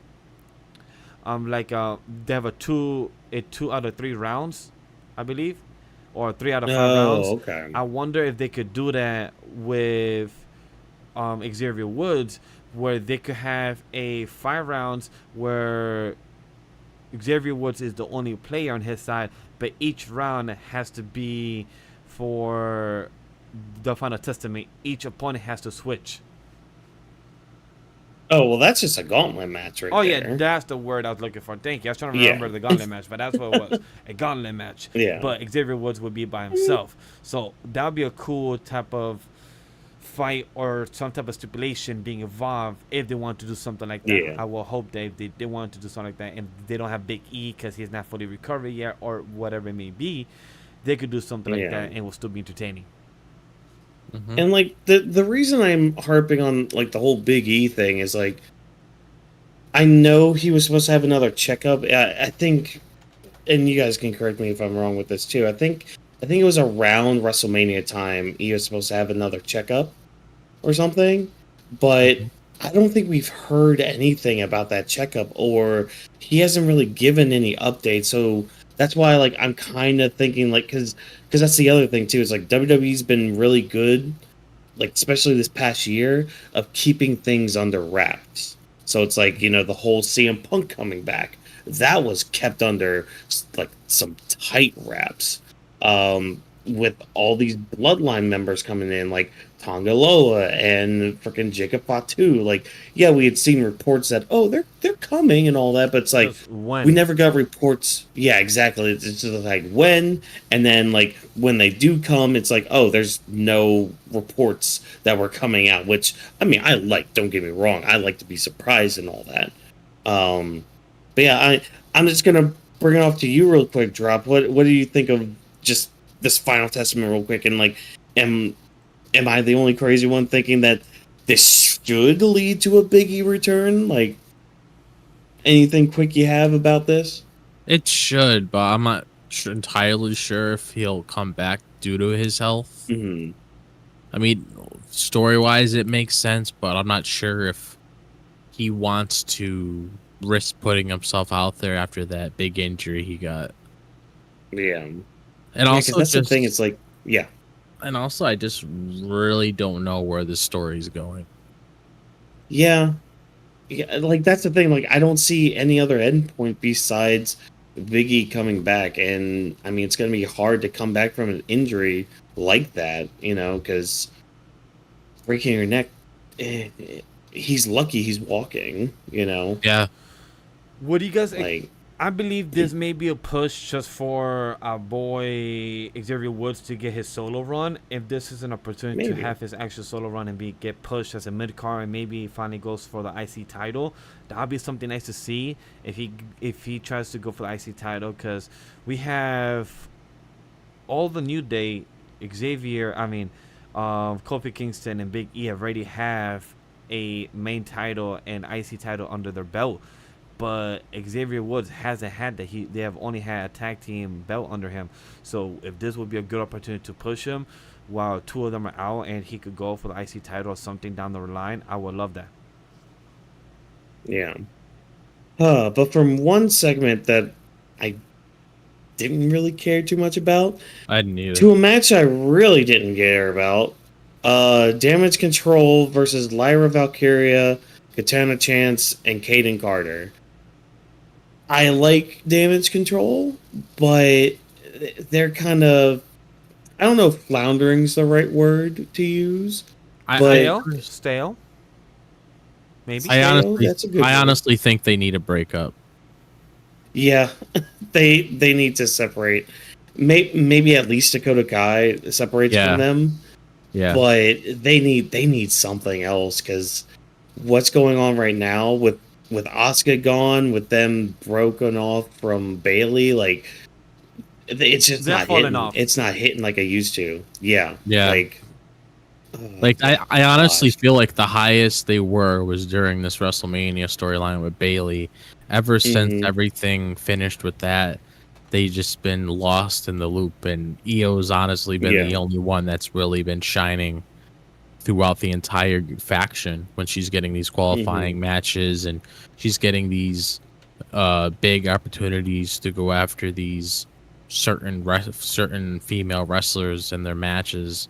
It almost and it's too late to do a reset because they've been around for so long. So that's why I'm pushing for each of them to just break off and do their own thing. Like Kyrie, ever since she came back, she hasn't really been able to do anything, and she I don't know if you remember Kyrie in NXT, but she was, oh my god, yes.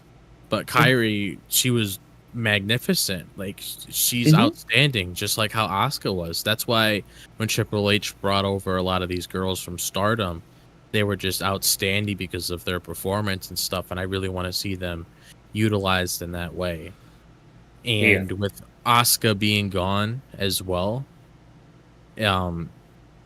also with the whole faction, also with the whole pairing that she had with Kabuki Warriors, I mean, she can't really do anything like that right now. So I have a question. Drop. You brought us something about Kyrie that I'm unaware about her NXT run. Do you think once we get introduced to the IC title of the woman, that we got rumor being confirmed this past weekend of the IC woman version and the US version being dropped soon, we don't know when, do you think this will help Damage Control in the woman division to have that mid-card title where it can actually feel like with Dakota, other superstars there that can actually elevate that and actually get back on screen? Because I feel like this Damage Control promo kind of felt like a reset to me in a way, like them trying to get back in control, them trying to get back into the spotlight, like them. We also heard Kyrie and Io, like speaking their native tongue and having the subtitles and everything. That kind of helped for the audience to see the authentic selves, and Dakota doing her thing. And again, I would love to see her singles run, because we have only seen them do a tag run as a triple or as a double right now, and I would love to see Dakota and Kyrie, like you guys have brought great things about them. Sadly, I haven't had the time to actually see their previous run before. So, Drop, I asked you that question because you brought up about their great run before NXT. Do you think it could transition once we get the IC title on Raw? So, here's the thing with that. When it comes to a mid-card championship for the ladies, I really just want one, because I think having more than one is a little too much. Having like 2 mid-card championships just because you want to make it exclusive to that brand, because then that's just adding way too many titles, because you can easily have that title just float between brands, just like the women's tag title does, where you have girls from each show fighting over that title. I'm not really a big fan of having a women's IC title and a women's US title. I'd rather just have them have one title. But going back to like other superstars that could reestablish themselves, like you're seeing in NXT right now. Once Kalani Jordan finishes her run with that, she'll more than likely going to be going up against whoever's the next NXT Women's Champion around that time, because I expect it to work the exact same way in the main roster, where you use that mid card title to elevate that mid card talent. And then once it gets to the point where they're ready to break off, then they can go up against somebody like a Liv Morgan or a Bayley, for example, because those are our current champions, so they could really test the waters and see if they can be in the main event scene. So with people like Kyrie, you can easily do something like that, even though I do put her on a main event status just because of her capabilities. And same thing with like Dakota Kai, especially. She just has a lot of potential, and I hate seeing her eat pins all the time, because I know she can do a lot more than that just based on what I've seen from her before. And Io's also another person that I feel like is above that title, so I can't really see her fighting over something like that. But it would definitely elevate talent, which I feel like is definitely needed for certain people that aren't involved in the main event scene, because at least with that title being involved, you could have people work around that, because sometimes the main event scene is like too full and you have too many people eyeing that title. I feel like when it comes to the mid card, I feel like Dakota, because I feel like Whawkins brought it before, like Chelsea Green, other options. Zoe Stark, and then I feel like with Dakota, it will be a great addition to her as a single run, and her having the title will add back power to damage control. So I feel like that will give it back to the control of of what they spoke about it. But I really love one thing, even though the segment wasn't perfect and it doesn't hit all cylinders for everyone, which I totally understand. But like again, I know Whawkins have an inside our document, but I'm a fan of Kaden and Katana. However, their stick works great at NXT. Their stick, their Raven, everything works great at NXT. At the main roster, I feel like it falls flat. People love it, but then once the match starts, people are not interested. And I feel like they have great tag team chemistry, but doesn't get executed very well. Yeah, that's my problem with this, is the fact that they're a legitimate women's tag team that's not being showcased well, and that's something that I can be pretty blunt about when it comes to WWE, is that sometimes they don't know how to push certain people that they have on their roster, because as soon as I saw them get called up to the main roster, I told myself, okay, we can finally have the women's tag team division on track again, and you could use these two girls to actually help those women's tag titles actually feel very important, because when they had their run in NXT, those titles felt important whenever they were defended. So when I saw them on the main roster, look how long they held those titles for. It was so fast until it got unified. Do not remind me, Whawkins. I'm so pissed about that. It was just flop and done, man. Yeah. But I mean, as much as Damage Control wants to try to be in control, which I mean they did well in this match, if anybody in this match that I feel bad for, it is Lyra having to be lumped with all of this, but she does have this feud with Io going on, so I understand that part of it. So cool, neat, whatever. But like, as much as Damage Control again thinks they're in control, they're not in control, because hey, there's Sonya Deville and Shayna Baszler and Zoe Stark. The most favorite character of DropThisBox, Zoe Stark, right? No, Drop loves Zoe Starks. He's like, nope, I'm not going to even answer that joke. I'm going to just move on. Look, I will say this. She at least showed emotion tonight, when she kicked Io in the face. It was fine. The beatdown part was fine, because these three seem to have some sort of chemistry with each other, at least in the action department.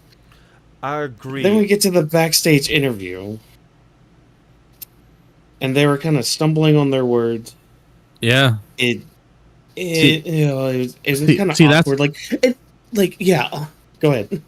Oh, that's my problem with them. They're not giving me any legitimate reason to believe in them. And I have to agree with one of the things you say in the chat, because a lot of the times it's just a whole bunch of random shit that you say in our comment section, Dino Man. But I do need old Shayna back, because I feel like she was a monster before. I don't understand what's going on, you know? I've been saying that for months. And like Vash said before, remember if it's been, I can't remember if it's been on here or just in other group chats or just online. I need the old Shayna Baszler back. Stop putting her in tag teams. Stop putting her with groups. Have her be on her own. Have her kick all the ass on her own, because she can do it on her own. And stop having her lose on problem. NXT. Yeah, and like Vash said, like with the mid-card title and stuff like that can help rebuild her character, and then she could try to test out the main event scene again, because it's like you look at her and she could be one of those people on the roster where if you ever need a caller to see if you need help, if you need her to fill in for somebody that's not there, like a Becky or a RHEA or whatever, she could easily be up there with like RHEA and Becky and Asuka and all of them. But she's not being presented well. Presentation means a lot. Yeah, like last year we had a I think it was a fatal 4-way. We had Nia, Shayna, Zoe Stark, and Rhea. We had a fatal 5-way for them for the title back at it was back at Saudi or before that. So it sucks to see with Shayna down this route, but hopefully their chemistry works. Look, I'm being positive. I want these people to have their jobs to succeed. Zoe Stark has the skill set, but she needs to improve her skill set. Girl needs to level up. You know, let's put it in an RPG. Girl needs to go on the side quest, and that's what she's doing right now. With Shayna, she's doing a side quest for no damn reason. But Zoe, she needs a side quest to get back in her good grace with the audience, get loved by the audience. And with Sonya Deville, I'm glad she's on screen, and girl looks like a badass. She reminded me, I don't know why, but she reminds me of, I'm drawing blank on his name, but what's the evil villain of Superman from Kryptonian? His uncle. Yes, I don't know why, but she reminds me like Sonya Deville reminded me of like a general in the army of the Kryptonians, just with that black suit and everything that she had, or black vest type of long one, and it's just the way that she looked. Like I feel like she's in the movie of Man of Steel. Like girl could just put the jumpsuit and be like a evil villain army person. That's what she was giving me, and I like that for Sonya Deville. Her other two stooges, I don't know. We just gotta see. And also, what's the name of the group? Because a lot of people was calling it the Studs, and I was laughing. Yeah, I don't even know. The Studs. Oh my gosh, I can't. Shoot, there was something else. So with this backstage interview, like, I guess this just kind of adds more fuel to the fire about this kind of being just boring. Like, what they were saying is like, oh, we put the women's division on notice. I swear, can these writers think of anything else for these people to say? Like, oh, we're putting this division on notice. Think of something else. Think of something different, something new, something modern. Like, just please, just something better than we put them on notice. It's like, no shit. Everybody saw what you did. Like, just something different, something new. I remember hey, back look, in the day Art. When a group or squad of a new group will actually go to the back of a locker room and just start beating on people.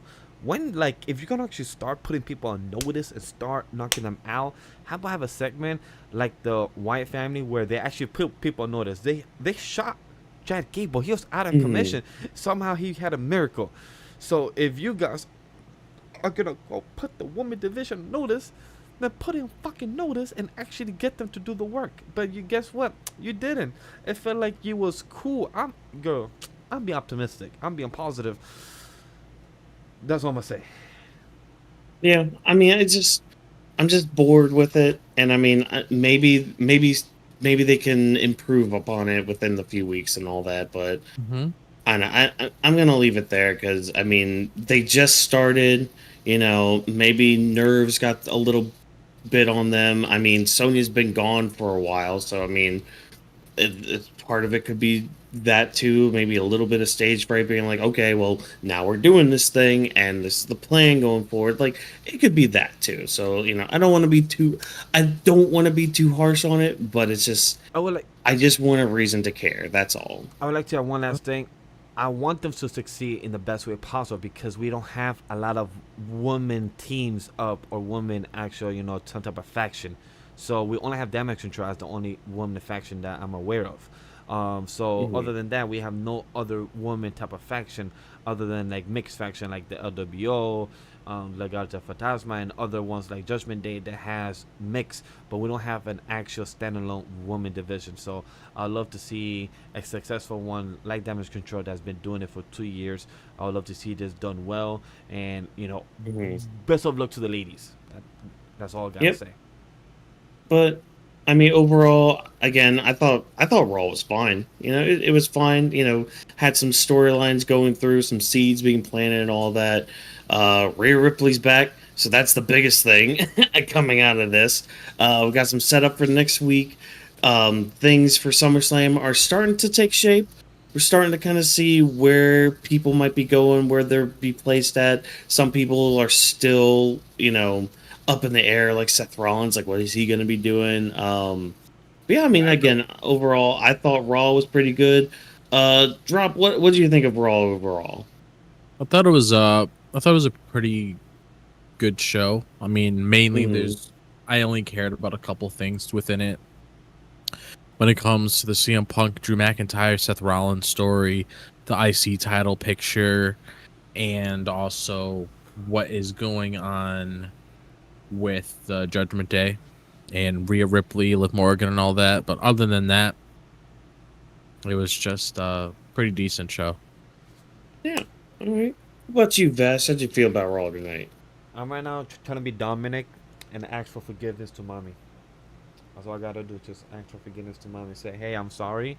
Liv bait me for some chicken nuggets, and she came on top of me without my consent. She was helping me stretch. That's all she was doing. She was not doing nothing more extra. Carlitos, I was very shocked at what you said about that thing being hard on live TV, my G. Then I expect that. It's fine. That threw everyone and myself off guard. Pat McAfee, I miss you. Much blessings to you and your family. I'm glad everything is going well. And it's glad to have you on the commentary. Your comment towards IIja Dragonuv saying that I did not know your neck could have that many veins, that it got me off guard, and I was laughing about that one as well. So it's always good to have you. And Pat McAfee, your sketches on the Liv Morgan and the Dominic stretching scene was hilarious. Adding the circles, adding the rays, adding the details of what's going on, purely entertaining. I love the CM Punk and Seth with Drew mix up. Chad Gable with the White family, hopefully to continue seeing what is going to happen with Bo Dallas and what is going to be happening with Xavier Woods. I'm really hoping something nice for him as a mid-card. I really am excited for him, and I want a good push for him. I've been watching him for years. He has had so many great runs, and I just want to see the best of him. Yeah. All right. Well, great. Well, I mean, that's pretty much the show, everybody. So hopefully you guys enjoyed. Again, Raw was pretty decent and all that, but we're making our way towards SummerSlam. We still got SmackDown to do. We still got some other things to kind of help set up, at least on that side of everything. And we got some stuff to look forward to for next week as well. So, Vash, go ahead, let the people know just exactly if they wanted to talk to us or like chat with us or like hang out with us. Where could they do all that stuff? Where could they find all of that stuff? Like, there's got to be a spot or a place that they can do all that, Look, right? Chat, I'm going to keep it under 30 seconds. Go to Discord, go to Twitter. All the links are down below on where to find us and have the social media conversation. Use the hashtag of Weebs of the Ring down below. Or our @of Legendary Vash at DropThisBox and at Whawkins, MW, and at Animal Way Studios, all on everywhere social media is the same. And we appreciate all the support. If you continue liking what we do and entertained by us, subscribe. If you continue liking the streaming and what we entertained by you and our coverage that we did for Raw, SmackDown, Money in the Bank this past week, we appreciate your support. We see the support for Money in the Bank, and thank you very much for those almost 300 views as of now, as of this stream / recording. So we appreciate that very much, and I appreciate for watching Weebs of the Ring episode 45. Exactly. Oh my gosh, episode 45. Oof. Oof. Oh, I love hearing that. I love hearing that about this show. But, yeah, so just going to take some time to thank you guys, as always, for taking time out of your day to listen to the Weebs of the Ring podcast. If you enjoyed what we had to say, do exactly what Vash just said. We are known as Animal We Studio on all social media platforms. Just remember, that's we with a 3. Also, use the hashtag Weebs of the Ring to interact with us about anything regarding wrestling before, during, or after our shows. Feedback is always appreciated, as we are nothing without you tuning in. Weebs of the Ring is presented by Animal We Studio. Thanks to our production team of Vash, Whawkins, DropThisBox, Rome, and Jokester, as well as special thanks to JB and Abe, and again, you guys in the chat just keeping us alive and ready to go, especially when it's late at night like this. So, again, thank you for joining us, and remember, no stunt grannies were harmed in the recording of this podcast. Have a good night, everybody. Have a good one. Except Dirty Dom. Make sure you don't feed the gremlin past 12.